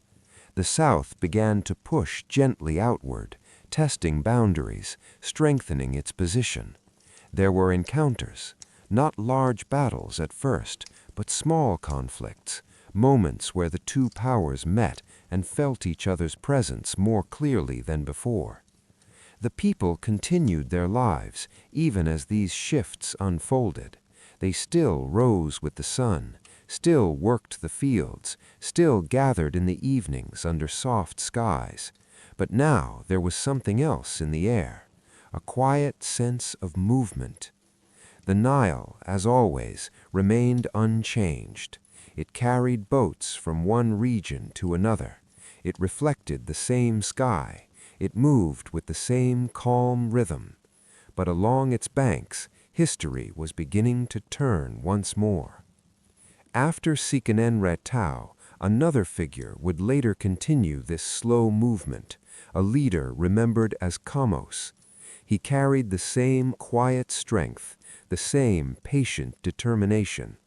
Under his guidance, the southern push became more defined, more direct. The north was no longer just observed, it was approached. There were stronger encounters now, moments where the two sides came face to face more clearly than before. Still, this was not chaos, not destruction without thought. It was a careful reclaiming, a steady movement toward something that had once been lost. The people of Egypt, though still living their quiet daily lives, were now part of something larger once again, even if they did not fully see it, even if they only felt it in small ways. The balance that had once defined Egypt was not gone. It had simply been waiting, and now, slowly, it was beginning to return. The desert remained silent. The stars remained steady. The Nile continued its endless flow, and along its path, the south moved forward, not quickly, not loudly, but with a calm certainty that could not be easily stopped. As time moves gently onward, this slow return of strength will reach its turning point, and a new leader will rise, one who will finally bring the land together once more. The Nile flowed as it always had, through seasons of growth and uncertainty, through times of unity and division. It remained unchanged. Its waters moved with quiet certainty, touching every part of the land, as if gently reminding Egypt of something it had always known deep within, that it was, and perhaps always had been, one. In the south, the slow gathering of strength had reached a moment of quiet readiness. The efforts of earlier rulers, their patience, their careful observation, their steady preparation, had created something that could now move forward with clarity. There was no rush, no sudden surge, only a calm sense that the time had come. After the leadership of Seqenen-Retao and Kemosi, another figure stepped forward, a ruler who would carry this long, quiet effort to its natural conclusion. He would later be remembered as Ahmose. Ahmose did not begin with loud declarations. He did not seek to change everything at once. Instead, he continued the same steady path that had been laid before him. But now, that path had direction. The south moved northward along the Nile, not as a wave of chaos, but as a measured, purposeful advance. Each step was considered, each movement deliberate. The northern rulers, the Hyksos, were no longer an unseen presence. They were now fully faced. There were moments of conflict, more defined than before, stronger than the small encounters of earlier years. But even these moments did not break the overall rhythm of the land. Life continued. The river still flowed. The people still lived their daily lives. And within this steady world, the balance slowly shifted. Ahmose and his forces moved carefully through the delta. They reclaimed territory step by step, not rushing ahead, but ensuring that each part of the land was settled before moving forward. The Hyksos, who had once grown strong in the north, began to withdraw. Not suddenly, not all at once, but gradually. Their hold on the land loosened, their presence faded, and eventually they were gone. The north and the south, once divided, were joined again. Egypt became one. This moment did not arrive with a loud declaration. It settled quietly into place, like the return of the Nile after a season of waiting. The people felt it, even if it was not spoken aloud. A sense of connection, a return to something familiar. But this unity was not the same as before. It carried memory within it. The memory of division, the memory of change. And because of this, it was stronger in a quieter way, more aware, more careful. Ahmose did not simply restore the past, he began something new. The kingdom that emerged from this reunification would grow into what is now known as the New Kingdom, a time of expansion, of movement, of a wider awareness of the world beyond Egypt. But in this moment, it was still just a beginning. The land itself seemed to settle once more. The Nile returned to its steady rhythm. The fields grew green again. The harvests came with quiet reliability. The people returned to their lives as they always had. But now there was a renewed sense of stability. The king's role became clear again, not just as a ruler, but as a protector of the land's balance. And yet something had changed within that role. The experiences of the past had shown that Egypt was not alone, that there were other lands, other peoples, other forces that could reach even this quiet, river-bound world. And so, the kings of this new era would look outward, even as they cared for what lay within. The desert still stretched beyond the green banks. The stars still moved in their silent paths above. The pyramids still stood, watching from a distance, reminders of another age. But Egypt itself had changed, grown. The river carried this story forward as it always did, not in words, but in its quiet, endless flow. As time continues to move gently onward, this newly unified Egypt will begin to expand beyond its familiar borders. Its kings will travel further. Its influence will reach new lands. And with this expansion will come both strength and new challenges. The Nile still moved with its quiet certainty. Each morning its surface caught the soft light of the rising sun. Each evening it reflected the fading glow of the sky. Along its banks, life continued in familiar rhythms. Fields planted, water carried, voices kept low and steady. And yet, something within Egypt had begun to expand. Not in a sudden way, not in a way that disturbed the calm of daily life, but in a deeper, quieter sense. The land was beginning to look beyond itself. The reunification under Ahmose had restored stability. It had brought back the sense of order that had once defined Egypt. But it had also left behind a memory, an understanding that the world did not end at the edges of the desert, that there were other lands, other people, other powers. This awareness settled gently into the thinking of the new rulers. They did not act out of fear, they did not rush forward with urgency, but they did not remain still either. The kings of this new era began to extend their presence outward. First, in small and careful ways, they sent expeditions beyond the familiar boundaries, along the Nile, southward into lands where the river continued its long journey, and northward beyond the delta where the river met the great open waters. These movements were not chaotic, they were measured, each step taken with awareness. To the south, the lands were rich in their own way. There were resources there, gold, stone, and other materials that Egypt valued. The people of these regions had their own traditions, their own rhythms of life, and Egypt, in its quiet expansion, began to form connections with them, sometimes through trade, sometimes through presence.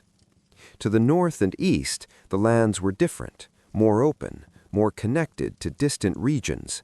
Paths stretched further, linking one place to another in ways Egypt had not fully experienced before.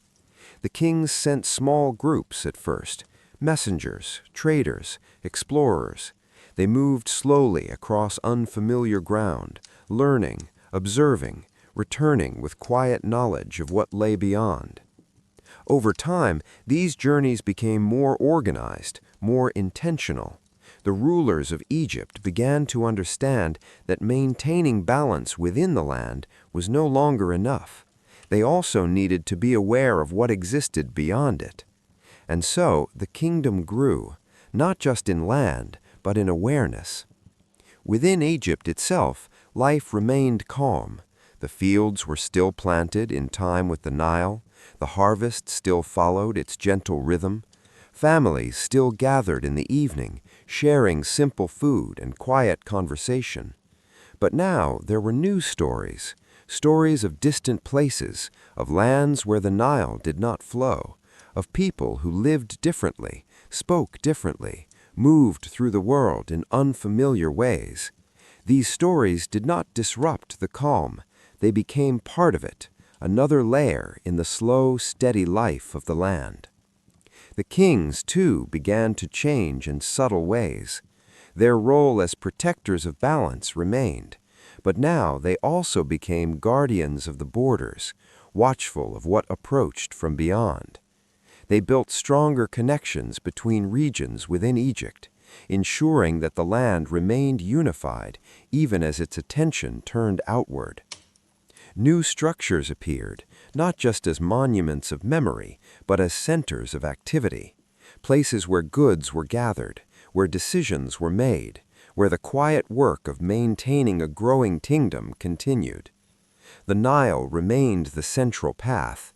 Boats moved along it more frequently now, carrying not only grain and tools, but also goods from distant lands, materials that felt different in the hand, objects shaped in unfamiliar ways. The people of Egypt accepted these changes as they accepted everything else, with patience, with quiet observation. They did not rush to become something new. They allowed change to settle slowly, to become part of their rhythm. The desert still surrounded them, a wide, silent boundary that reminded them of the world they knew best. But beyond that boundary, the world was no longer entirely unknown. The stars still moved overhead, steady and unchanged. The Nile still flowed, carrying life through the land. And Egypt, calm, steady, and growing, began to take its place within a wider world. As time continues its gentle movement forward, this outward expansion will deepen. The kings will travel further. Their influence will reach more distant lands, and with this growth will come new challenges, new responsibilities, new moments where the balance must be carefully held. The Nile flowed on, unchanged in its gentle rhythm. Morning light still touched its surface in soft gold. Evening shadows still stretched across its waters as the day slowly came to rest. Along its banks, the people continued their lives with calm familiarity, planting, harvesting, speaking in low voices, and moving through each day without haste. And yet, Egypt itself had grown, not in a way that disturbed this quiet life, but in a way that extended far beyond it. The kings of this time were no longer only guardians of the land within the Nile's embrace. They had become something more. Their awareness reached beyond the familiar green banks and into distant regions that had once been unknown. Expeditions became more frequent, journeys extended further. The paths that once ended at the desert now continued beyond it. To the south, Egypt strengthened its presence along the river's long course. Settlements and outposts appeared in places where the Nile continued into lands rich with resources. These areas, once distant and separate, became gently tied to Egypt through movement, trade, and quiet control. To the north and east, connections deepened. Routes that led beyond the delta carried Egyptian influence into lands where different cultures had long existed. These were not empty places. They were filled with their own rhythms, their own stories, and Egypt, in its steady way, began to interact with them more directly. Sometimes this connection was peaceful. Trade moved between lands. Goods were exchanged, materials, crafted items, and objects that carried the quiet identity of distant regions. Other times, the connection was more firm. Egyptian rulers ensured that their presence was recognized, not through constant force, but through steady, visible strength. The king, in this time, held a role that felt both grounded and far-reaching. He was still the protector of balance within Egypt, but he was also a figure who represented the land beyond its borders. This growing presence required careful organization, and so the systems within Egypt became more refined. Officials were appointed to oversee different regions. Messengers traveled along the Nile more frequently, carrying information between distant places. Records were kept more carefully, ensuring that the movement of goods, the collection of resources, and the flow of life across the kingdom remained steady. Writing, which had once been simple and limited, became more developed. Symbols carried clearer meaning. They allowed memory to be preserved in a more lasting way. Temples also grew in importance during this time, not just as places of quiet reflection, but as centers of activity. Places where offerings were made, where rituals were performed, where the connection between the people, the land, and the unseen forces of the world was gently maintained. These temples were not rushed into existence. They were built with patience, stone by stone, their walls rising slowly, carrying scenes carved into their surfaces, images of life, of the king, of the quiet order that guided everything. The people, even as Egypt grew outward, remained deeply connected to their daily rhythms. They woke with the sun, they worked the land, they lived in the same simple homes, they shared the same quiet evenings. For them, the vast reach of the kingdom was something distant, something that existed beyond their immediate world, and yet they were part of it, just as the river connected every part of the land. There was a sense of quiet confidence in this time, not loud pride, not restless expansion, but a calm understanding that Egypt was strong, stable, enduring. The Nile continued to give. The harvests remained steady. The land felt balanced, and within this balance, Egypt reached what could be called a gentle height, a moment where its influence stretched far, while its heart remained calm. The desert still stood silent at the edges. The stars still moved in their steady paths above. The pyramids, older now, still watched from a distance, reminders of another kind of greatness. But the Egypt of this time was different. It was not focused only on what stood still. It was moving, expanding, connecting. And yet, even in this quiet strength, change was already beginning to gather. Not as something sudden, not as something that would break the land apart all at once, but as a slow shift, like the first subtle change in the wind before the seasons turn.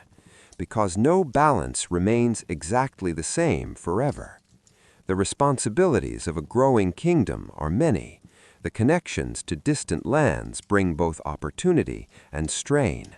And over time, even steady systems begin to feel the weight of what they carry. The Nile still flowed, unchanged, unconcerned, but along its banks, the story continued to move forward. As time passes gently onward, the quiet strength of Egypt will begin to face new challenges, from within its own structure and from the lands beyond. The Nile still flowed with its steady, familiar rhythm. Morning came as it always had. Soft light spread across the water, touching the fields and the small homes along its banks. The air carried the quiet sounds of daily life, footsteps in the soil, the rustle of reeds, the low voices of people beginning their day. From the outside, nothing seemed to have changed. Egypt still appeared strong, still balanced, still calm. But within that calm, something subtle had begun to shift. Not in a way that could be seen clearly, not in a single moment, but in the slow accumulation of small changes that, over time, began to carry weight. The kingdom had grown wide. Its influence stretched far beyond the Nile. Its responsibilities had increased. And with that growth came a quiet kind of heaviness. The kings of this time still held great authority. They were still seen as protectors of balance, as figures connected to something larger than themselves. But the demands placed upon them had become greater. They were no longer only guiding the land along the river. They were maintaining connections across distant regions, watching over territories far from the familiar banks of the Nile, ensuring that order remained steady not just at home, but far beyond. This required more people, more organization, more structure. Officials took on greater roles. Their presence extended deeper into the lives of the people. They oversaw resources, managed labor, and carried out the quiet work of maintaining such a vast system. At first, this structure brought stability. It allowed the kingdom to function smoothly. But over time, it also created distance. The king, once closer in presence, at least in feeling, became more removed. His role grew larger, but also more distant from the everyday life of the people. The officials who acted in his name became the ones most often seen. And while many carried out their duties with care, not all did so with the same balance. In some regions, the weight of expectation grew heavier. Work became more demanding. The careful rhythm of life, once guided almost entirely by the Nile, now also followed the needs of the kingdom. These changes were not harsh in a sudden way. They were gradual, quiet, but they were felt. The land itself also began to show small signs of strain. There were seasons when the Nile did not rise as fully, years when the water spread just a little less across the fields. The soil still gave life, but not always with the same gentle certainty. The people adapted as they always had. They adjusted their planting. They stored what they could. They shared within their communities. But these small uncertainties added to the quiet weight that had begun to settle over the land. Temples, too, had grown larger and more influential. They were no longer only places of quiet reflection. They had become centers of power in their own way. Priests oversaw rituals, maintained traditions, and managed resources connected to the temples. Their role in maintaining the balance of the world was deeply respected, and over time, their influence grew. This created a subtle shift in the structure of the kingdom. Power was no longer held in a single clear place. It was shared, spread across different parts of society, not in conflict, not in open opposition, but in a quiet redistribution. The people, moving through their daily lives, may not have fully seen these changes, but they felt them, in small ways, in the rhythm of their work, in the expectations placed upon them. Even the stories told in the evening began to carry a slightly different tone. Still calm, still gentle, but with a quiet awareness that the world was becoming more complex. The great monuments still stood. Temples rose along the Nile, their walls covered in carved scenes. Their presence was steady, enduring, but beneath their stillness, the world that had built them was shifting. The desert remained unchanged, silent, endless. The stars still moved across the night sky, following their ancient paths, and the Nile, always the Nile, continued to flow without interruption. Yet along its banks, the balance that had once felt so natural now required more effort to maintain. It was no longer something that simply existed. It was something that had to be held. And over time, even the strongest hands can grow tired. As the years continue their quiet passage, this gentle strain will deepen. The systems that hold Egypt together will begin to loosen. Not at once, not suddenly, but slowly, like the soft wearing away of stone by water. The Nile still flowed. It moved as it always had, calm, steady, unchanged by the passing of years or the shifting weight of human life. Its waters touched the same banks, fed the same fields, and reflected the same wide sky above. And yet, the world along its edges had begun to feel different. The strength that once held Egypt together, so quietly, so naturally, was beginning to soften. Not breaking, not collapsing, but fading, little by little. In the earlier days of this great period, the kingdom had stretched outward with calm confidence. Its influence had reached distant lands. Its rulers had guided both the Nile and the regions beyond it. But now, that wide reach had become difficult to maintain. The lands beyond Egypt, once held with steady presence, began to drift. Connections weakened, control softened. This was not always due to conflict.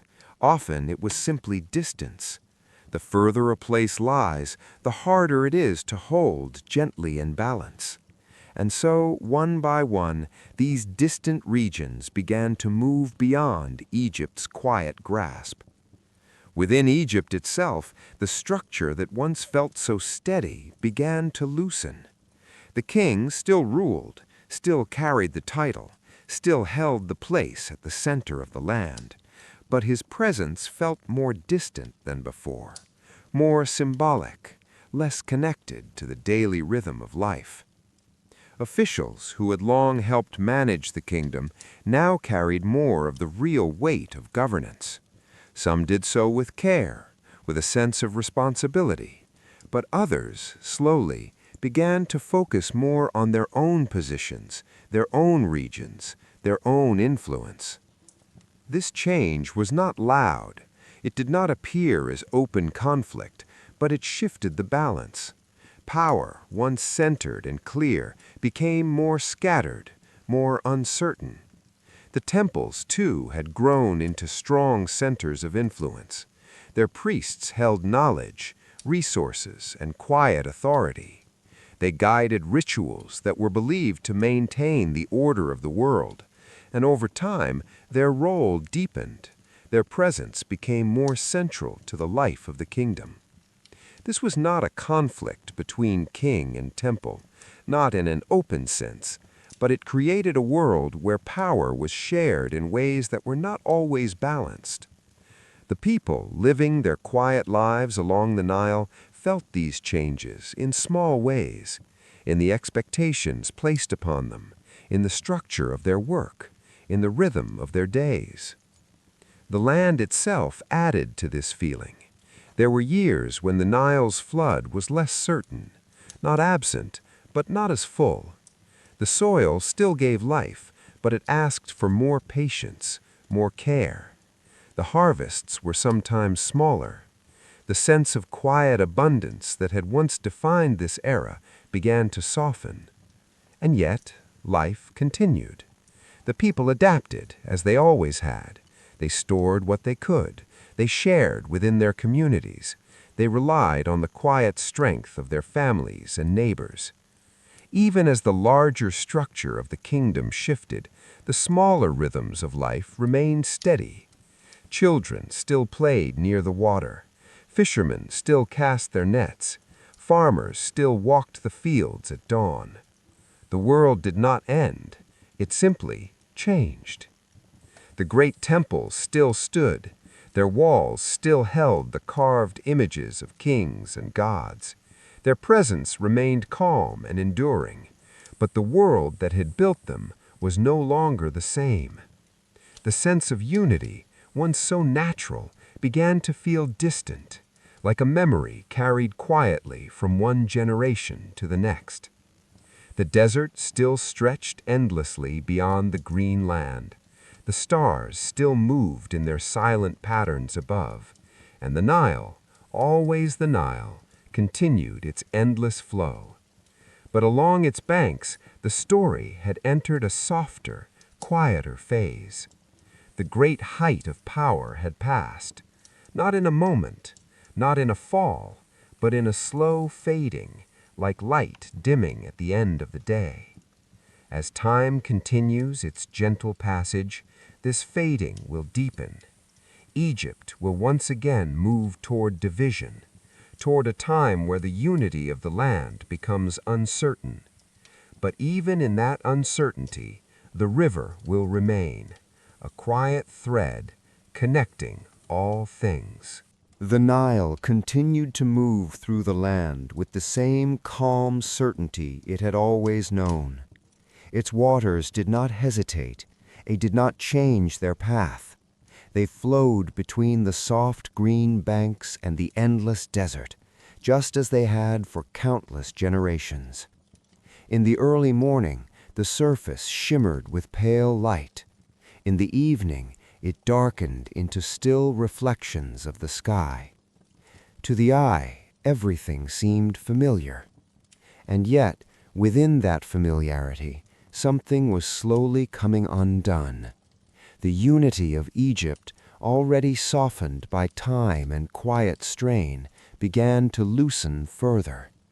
Not with a sudden break, not with a single moment of collapse, but with a slow drifting apart, like branches of the river separating as they moved toward the sea. The king still existed, still held his place, still carried the meaning of the land's unity, but his influence no longer reached every corner with the same quiet strength. It faded at the edges, grew thinner across distance. Local leaders once again began to take on greater control within their own regions. They guided their people directly, made decisions based on the needs of their land, their water, their communities. At first, this felt natural, even helpful. Each region knew itself best. Each leader understood the rhythms of their own part of the Nile. But over time, these small centers of control grew more separate, more independent. The idea of a single unified Egypt became less visible in daily life. In the north, where the Nile spread wide into the delta, the land felt open and shifting. Connections to distant regions beyond Egypt remained active. Trade continued. Movement continued. New influences entered quietly. Ideas, objects, and people moved through these open spaces, blending slowly into the life of the region. In the south, the land remained more contained. The valley held its shape between cliffs and stone. Life there stayed closer to older traditions, more grounded in the rhythms that had guided Egypt for so long. These differences, once part of a balanced whole, now began to pull the land in different directions. There were no loud conflicts at first, no great battles, only distance. The temple system, which had grown strong over many generations, continued to hold influence. Priests guided rituals, maintained traditions, and cared for the sacred spaces that connected the people to the unseen order of the world. In some places, their presence became even more central than that of the king. This was not rebellion, not a sudden shift, but a quiet redistribution of authority. The people, living their daily lives, felt these changes in subtle ways, in how decisions were made, in who they turned to for guidance, in the quiet structure of their communities. The Nile, as always, remained the center. It still fed the fields, still carried boats from one place to another, still connected the land, even as the people within it grew apart. There were years when the flood came gently, years when it came less fully. The uncertainty remained small, but constant. The people adapted. They always did. They planted carefully, stored what they could, shared when needed. Life continued, not broken, but quieter, more inward. The great monuments of earlier times still stood. The pyramids, now touched by the slow passing of years, remained unchanged in form. The temples continued to rise along the river, their walls holding stories carved into stone. But these structures belonged to a different feeling of the world, a time when unity had been stronger, when the center had held more firmly. Now the land felt more like many small worlds connected by a single river. At night, the stars moved above it all, unchanging, silent. The people still looked to them, still found comfort in their steady patterns, because even as human structures shifted, the larger rhythms remained. Time passed, gently, without urgency. Generations grew within this quieter, more divided Egypt. For them, this was simply the way things were. And yet, as before, beneath the surface, something remained, a connection, a shared identity shaped by the Nile, by the land, by the quiet memory of unity. It did not disappear. It waited. As the years continue their slow and steady movement, new powers will begin to rise within this divided land, leaders who will seek to bring order once more. And just as the river always finds its path, Egypt, too, will begin to move again toward unity. The Nile moved forward without pause. Its waters slipped past the same banks, touched the same soil, and carried the same quiet promise of life. Morning after morning, the light returned, soft and steady. Evening after evening, the land settled into calm shadow. To those who lived along its edges, life still felt familiar. And yet, beneath that familiar rhythm, something had begun to gather. The land, long divided into smaller regions, no longer felt entirely still. There was movement now, not loud, not sudden, but present. In different parts of Egypt, certain leaders began to rise, not through force, not through sudden change, but through steadiness, through the ability to guide their people with calm understanding. These leaders did not begin by seeking to control the whole land. They began close to home, strengthening their own regions, caring for their own people. They ensured that the fields were tended carefully, that water was guided where it was needed, that food was stored for uncertain times. And in doing so, they created stability. Other regions began to notice. Just as before, in earlier times, strength did not spread through fear, it spread through recognition. People were drawn toward places where life felt steady, where balance was maintained, where the quiet rhythm of the Nile was respected and understood. Over time, these small centers of strength began to connect, not formally, not all at once, but gradually. Leaders spoke to one another, shared resources, aligned their efforts.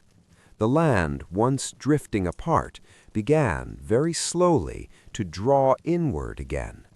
In the south, where the Nile Valley held its narrow and steady shape, this movement felt strongest. The land there had always been more contained, more connected by its natural form. And so, once again, the South became a place where unity could begin. A ruling line emerged, not suddenly, but through generations of careful leadership. Among them, a figure would later be remembered as a king who brought the land together once more, restoring order after this long period of quiet division.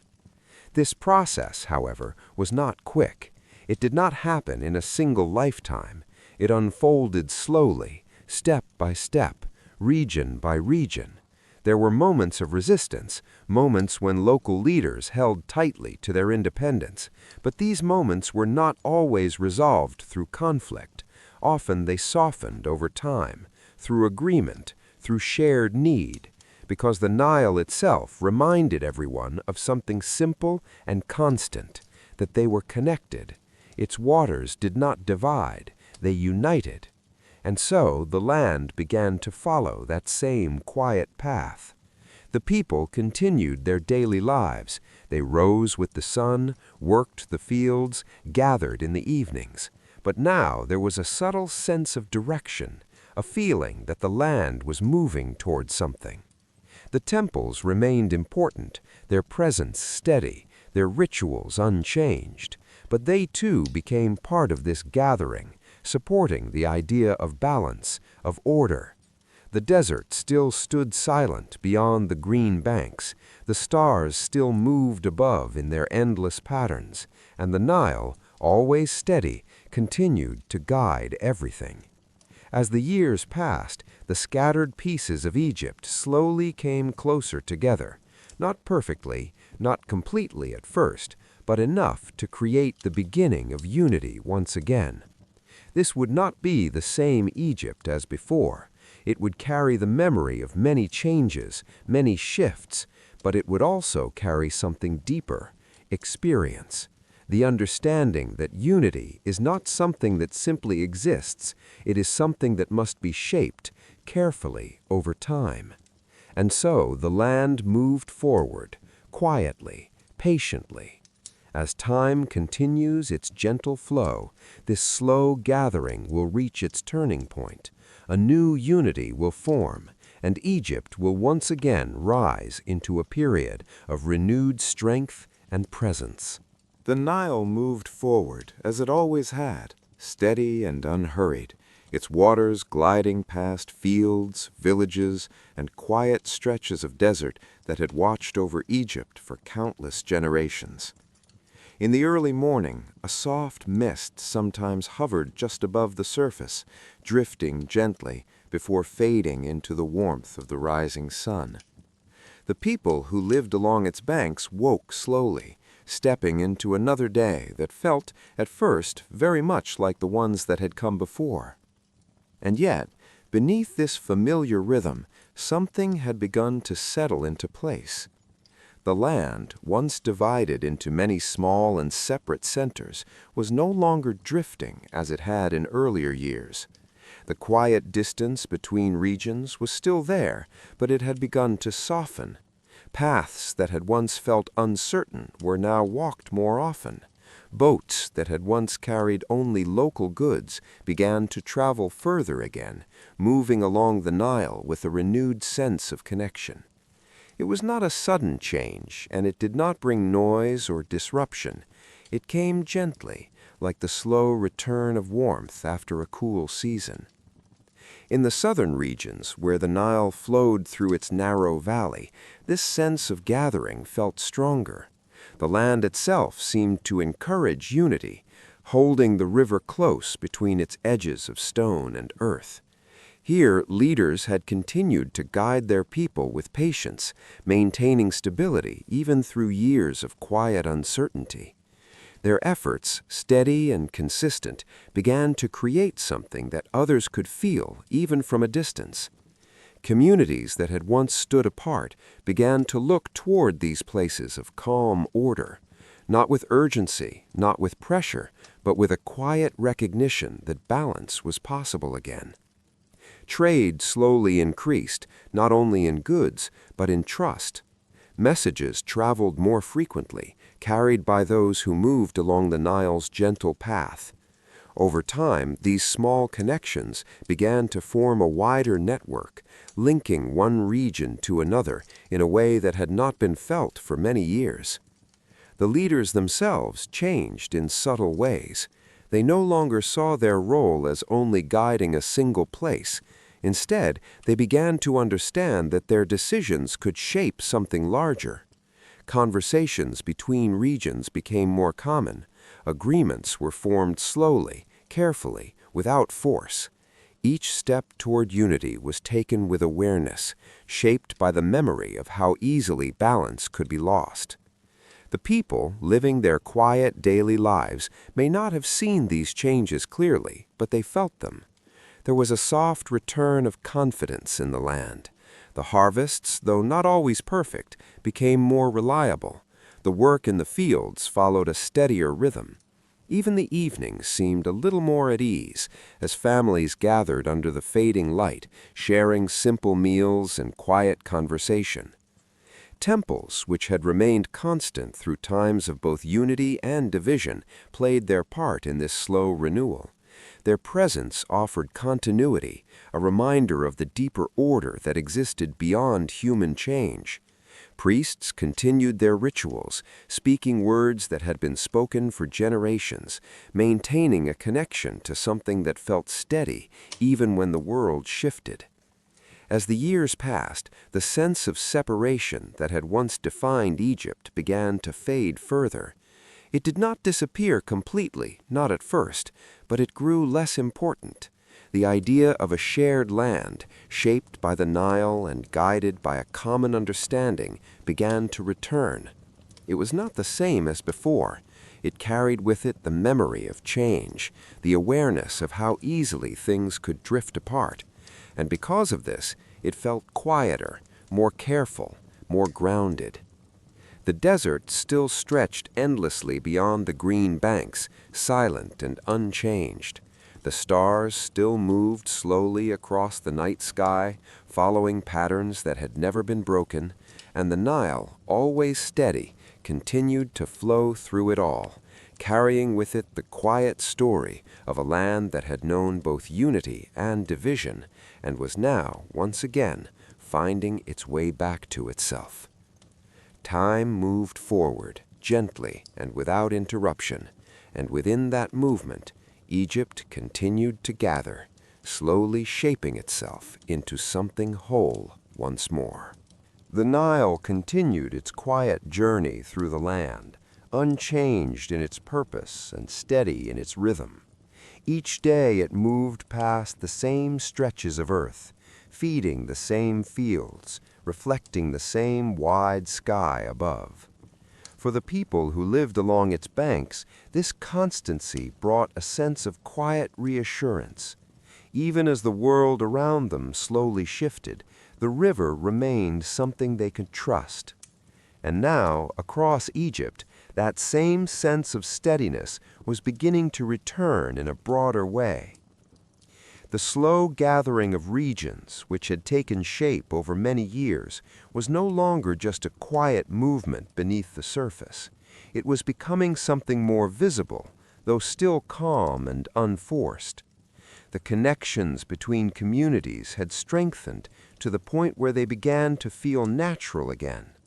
Boats moved more freely along the Nile, carrying goods, messages, and familiar faces from one place to another, as if the distance between regions had gently shortened. In the south, where this renewal had first taken hold, leadership had become more clearly defined. A central authority began to emerge once more, not through sudden control, but through recognition. People accepted this leadership because it brought balance.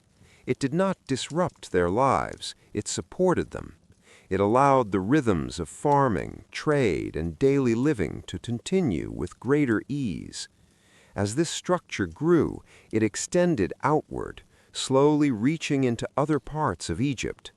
Regions that had once acted alone began to align themselves with this returning center.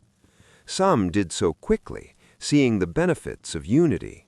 Others took more time, holding on to their independence before gradually allowing themselves to become part of something larger again.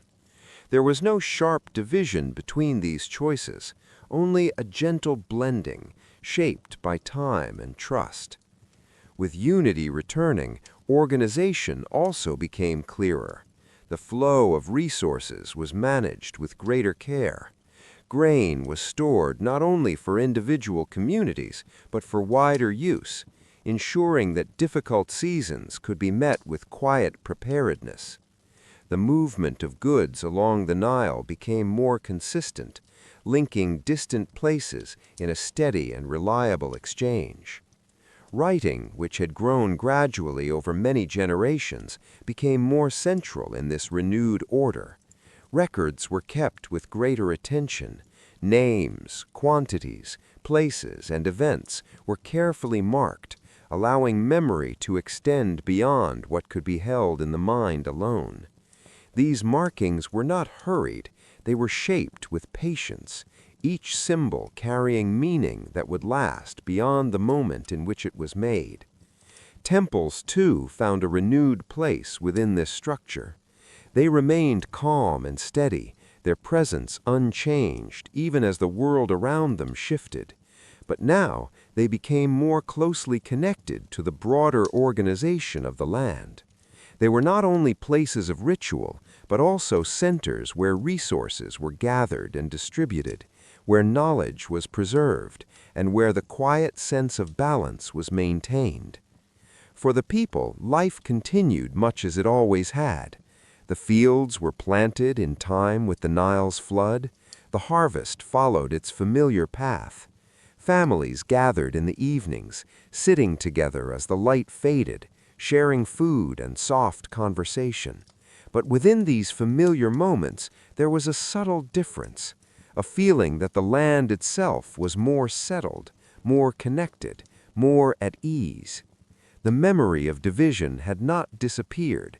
It lingered quietly, shaping the way people understood unity. They knew, even if they did not speak it aloud, that balance required care, that the land, like the river, must be guided gently to remain whole. The desert beyond the green banks remained still and endless, unchanged by the quiet return of order. The stars above continued their slow, steady movement, offering the same silent patterns that had guided countless generations. And the Nile flowed through it all, carrying with it the quiet certainty that even after times of separation, the land could always find its way back to balance. And so Egypt moved forward once more, not with haste, not with noise, but with a calm and steady purpose, shaping a new order that grew quietly from everything that had come before. The Nile moved with the same gentle rhythm, its waters rising and falling in a pattern that felt both familiar and quietly reassuring. Along its banks, the land had begun to feel whole again, not in a perfect or unchanging way, but in a way that allowed life to move without strain. The fields stretched outward in soft green lines, nourished by the dark soil left behind after each flood, and the air carried the calm, steady sounds of people returning to their routines. In this restored land, daily life unfolded with a quiet sense of balance. Farmers stepped into their fields at the same early hour, their feet pressing into the earth that felt dependable once more. They worked slowly, without hurry, guiding simple tools through the soil, planting seeds that would grow in their own time. The rhythm of their work matched the rhythm of the river, steady and unbroken, shaped by patience rather than urgency. Villages scattered along the Nile felt more connected than they had in many years. Paths between them were traveled more often, not just for necessity, but out of familiarity. People visited one another, shared what they had, and carried small pieces of news from place to place. These movements were quiet, almost unnoticeable, but they formed a gentle network that held the land together in a way that felt natural. Within homes, life remained simple and calm. Meals were prepared with care, using what the land provided. The smell of grain being ground, of bread baking slowly over low heat, filled the air in the early hours. Water was carried from the river in steady, practiced motions. Children watched and learned, their understanding of the world growing, not through instruction alone, but through the quiet repetition of everyday tasks. The renewed structure of the kingdom existed around them, but it did not disturb these moments. It supported them, guiding the flow of resources, maintaining order without pressing too heavily into daily life. Officials carried out their roles with quiet consistency, ensuring that what was needed reached where it should, that the balance held across regions that were now, once again, part of a greater whole. Temples stood as they always had, their presence calm and enduring. The walls, marked with images and symbols shaped over generations, seemed to hold a kind of quiet memory. People visited them not just out of obligation alone, but out of a sense of connection, an understanding that these spaces linked their lives to something larger, something steady and unchanging beneath the shifting patterns of time. The priests, moving through these spaces with quiet purpose, continued their rituals in the same careful manner. Their voices remained low, their actions deliberate, maintaining a rhythm that matched the stillness of the stone around them.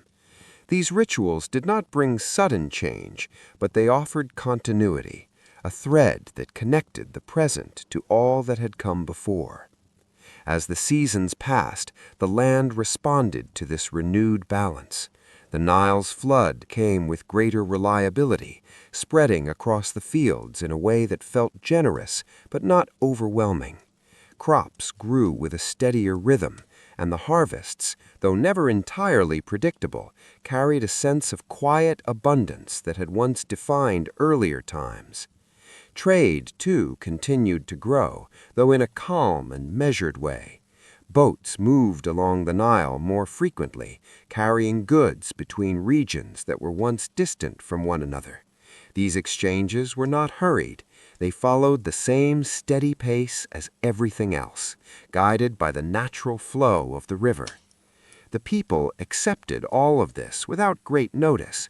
To them, it simply felt like life returning to its proper rhythm.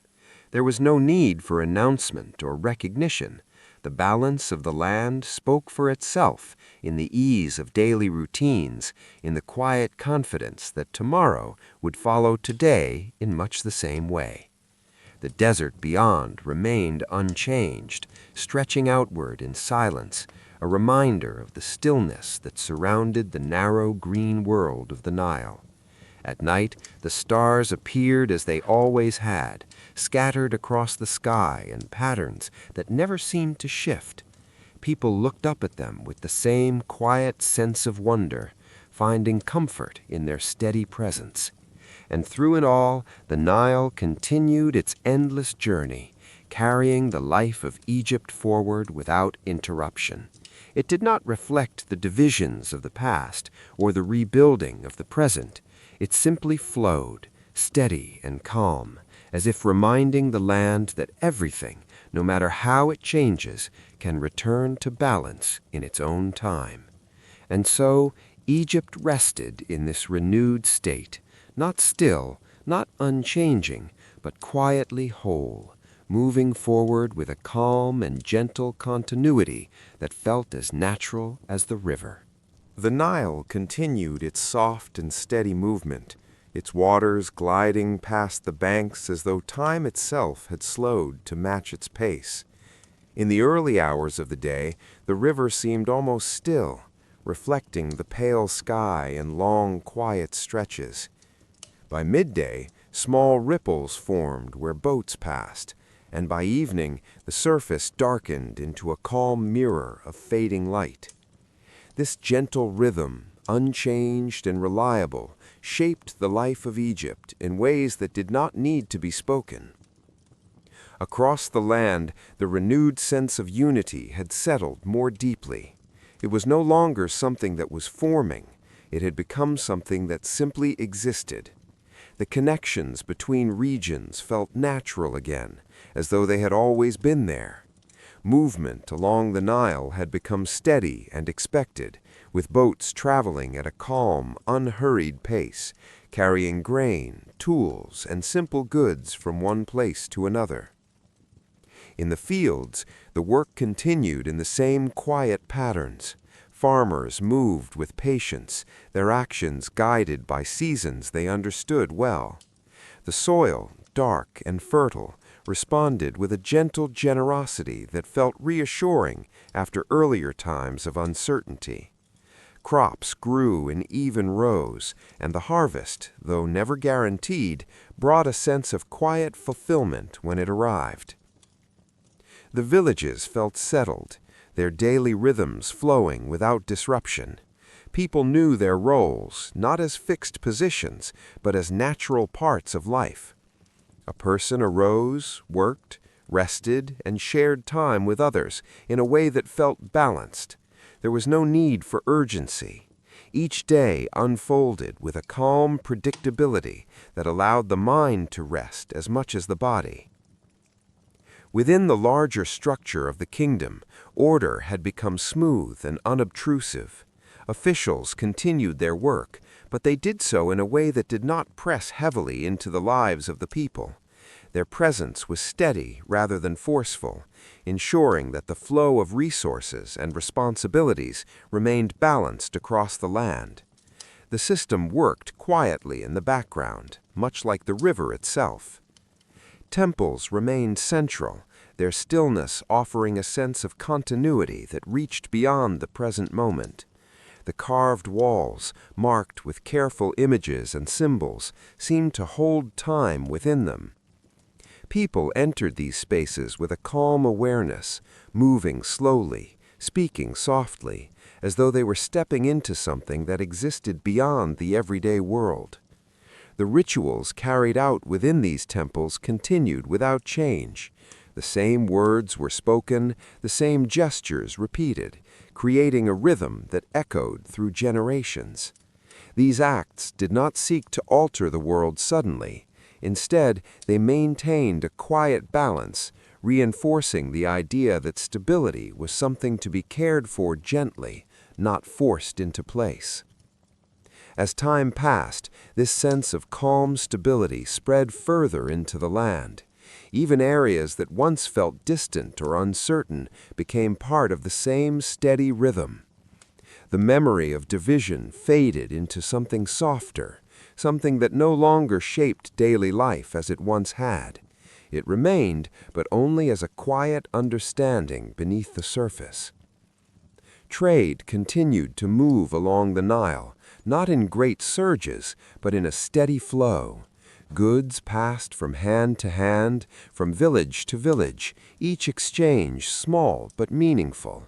These movements connected the land in ways that did not require attention. They simply existed, forming a quiet network that supported the life of Egypt. The desert beyond remained vast and silent, unchanged by the return of balance. It stretched outward without movement, holding its place as it always had. At night, the stars above followed their slow paths, their steady presence offering a sense of calm that matched the stillness of the land below. The people, living within this world, did not need to reflect on these patterns deeply. They experienced them naturally, through the ease of their days, through the gentle predictability of their lives. The balance of Egypt was not something they needed to think about, it was something they felt. And so the land continued in this quiet state of stability, moving forward without urgency, shaped by the same steady forces that had guided it for so long. The Nile flowed on, carrying with it the calm, unbroken story of a civilization that, once again, had found its balance. The Nile continued its endless, gentle movement, its waters gliding through the land as though nothing in the world could ever truly disturb its rhythm. In the soft light of morning, it shimmered quietly, and by evening it carried the fading colors of the sky like a memory that slowly dissolved into night. To anyone watching, it seemed that everything remained as it had always been. And in many ways, that was true. The fields still stretched out along the riverbanks, green and steady. Farmers still moved through them with the same slow, practiced motions, their tools pressing lightly into the soil. The harvest still came in its time, not perfectly, but reliably enough to sustain the quiet rhythm of life. Villages remained calm, their narrow paths worn smooth by years of footsteps, their homes standing close together in a way that felt both simple and secure. But beneath this calm surface, something subtle had begun to shift once more. It was not something easily seen. It did not rise into view like a storm or break apart like a falling structure. Instead, it existed in small changes, quiet, gradual, almost unnoticeable at first. These changes moved slowly, like the gentle wearing of stone by water, shaping the land over time without drawing attention to themselves. Within the structure of the kingdom, responsibilities had continued to grow. The systems that kept Egypt stable, its storage, its trade, its organization, had become more detailed, more complex. This brought strength, but it also required more care to maintain. Officials carried out their duties with steady hands, but the weight of their roles increased little by little. In some places, this weight began to feel heavier, not in a way that caused immediate disruption, but in a way that settled quietly into daily life. Work became slightly more demanding. Expectations became slightly more defined. The natural rhythm of life, once guided almost entirely by the Nile, now shared space with the needs of a wider system. The people adapted, as they always had. They adjusted their routines without resistance. They continued to rise with the sun, to work the land, to gather in the evenings. But there was a faint sense, barely noticeable, that life required just a little more effort than before. Temples remained steady, their presence unchanged, but their influence continued to grow in quiet ways. They held resources, knowledge, and a deep connection to tradition. The priests who guided them moved with calm authority, maintaining rituals that had been repeated for generations. These rituals brought comfort, but they also reinforced a structure that was becoming more layered, more complex. At the same time, the connection between the center of the kingdom and its outer regions began to stretch once again, not breaking, not weakening in any sudden way, but lengthening, like a thread pulled gently but continuously. The further a region was from the center, the more it relied on its own leaders, its own decisions, its own quiet ways of maintaining balance. This did not create immediate division, but it introduced a subtle difference, a quiet separation that could be felt even if it was not spoken. The Nile still connected everything. Boats still moved along its waters, carrying goods and messages, linking one place to another. But even this movement began to reflect the subtle shifts within the land. Some journeys became less frequent. Some connections, once strong, softened over time. The land itself offered small signs as well. There were seasons when the flood came just a little lower than expected, or spread just a little less across the fields. These changes were not severe, but they required attention. They reminded the people that even the most reliable patterns could shift, even if only slightly. At night, the stars continued their steady paths across the sky, unchanged and silent. People still looked to them, still found comfort in their constancy. And yet the world below them was slowly, gently moving in a new direction. The desert remained as it had always been, vast, still, and unmoving. It held its place at the edges of the green land, a quiet reminder of how narrow and delicate that life-giving space truly was. And through it all, the Nile flowed on, unaware of the changes, unchanged by them, carrying the story forward in its own quiet way. Egypt once again stood in a moment of calm that held within it the beginning of something new.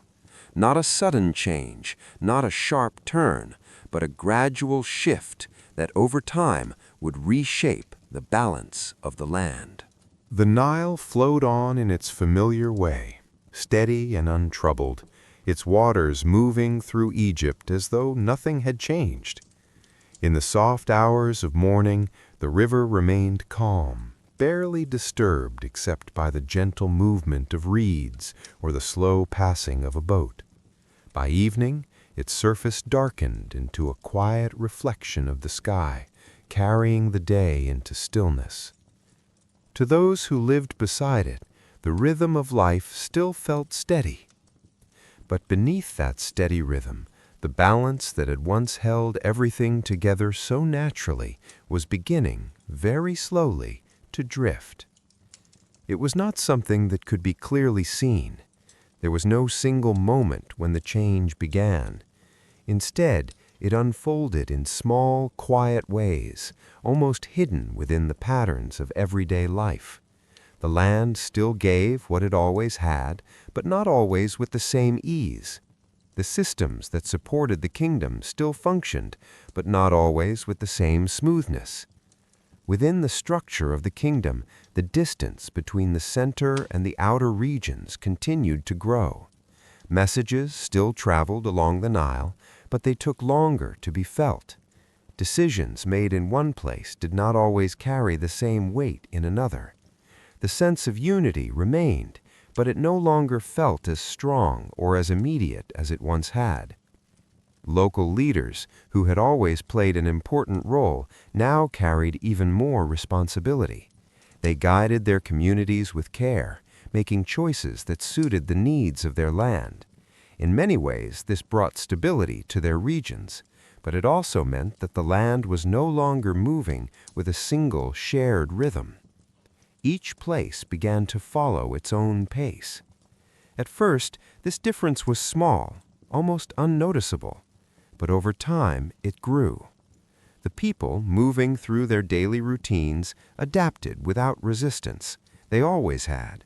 They adjusted to the needs of their environment, to the patterns of the Nile, to the quiet expectations of those who guided them. But now their lives were shaped not only by the river, but also by the shifting structure of the kingdom around them. Work became a little more demanding in some places. In others, it became less certain. The balance that had once felt natural now required attention, even if that attention remained quiet and unspoken. The temples continued to stand as calm and steady presences, but their role deepened further. They held resources, guided rituals, and offered a sense of continuity in a world that was slowly becoming more complex.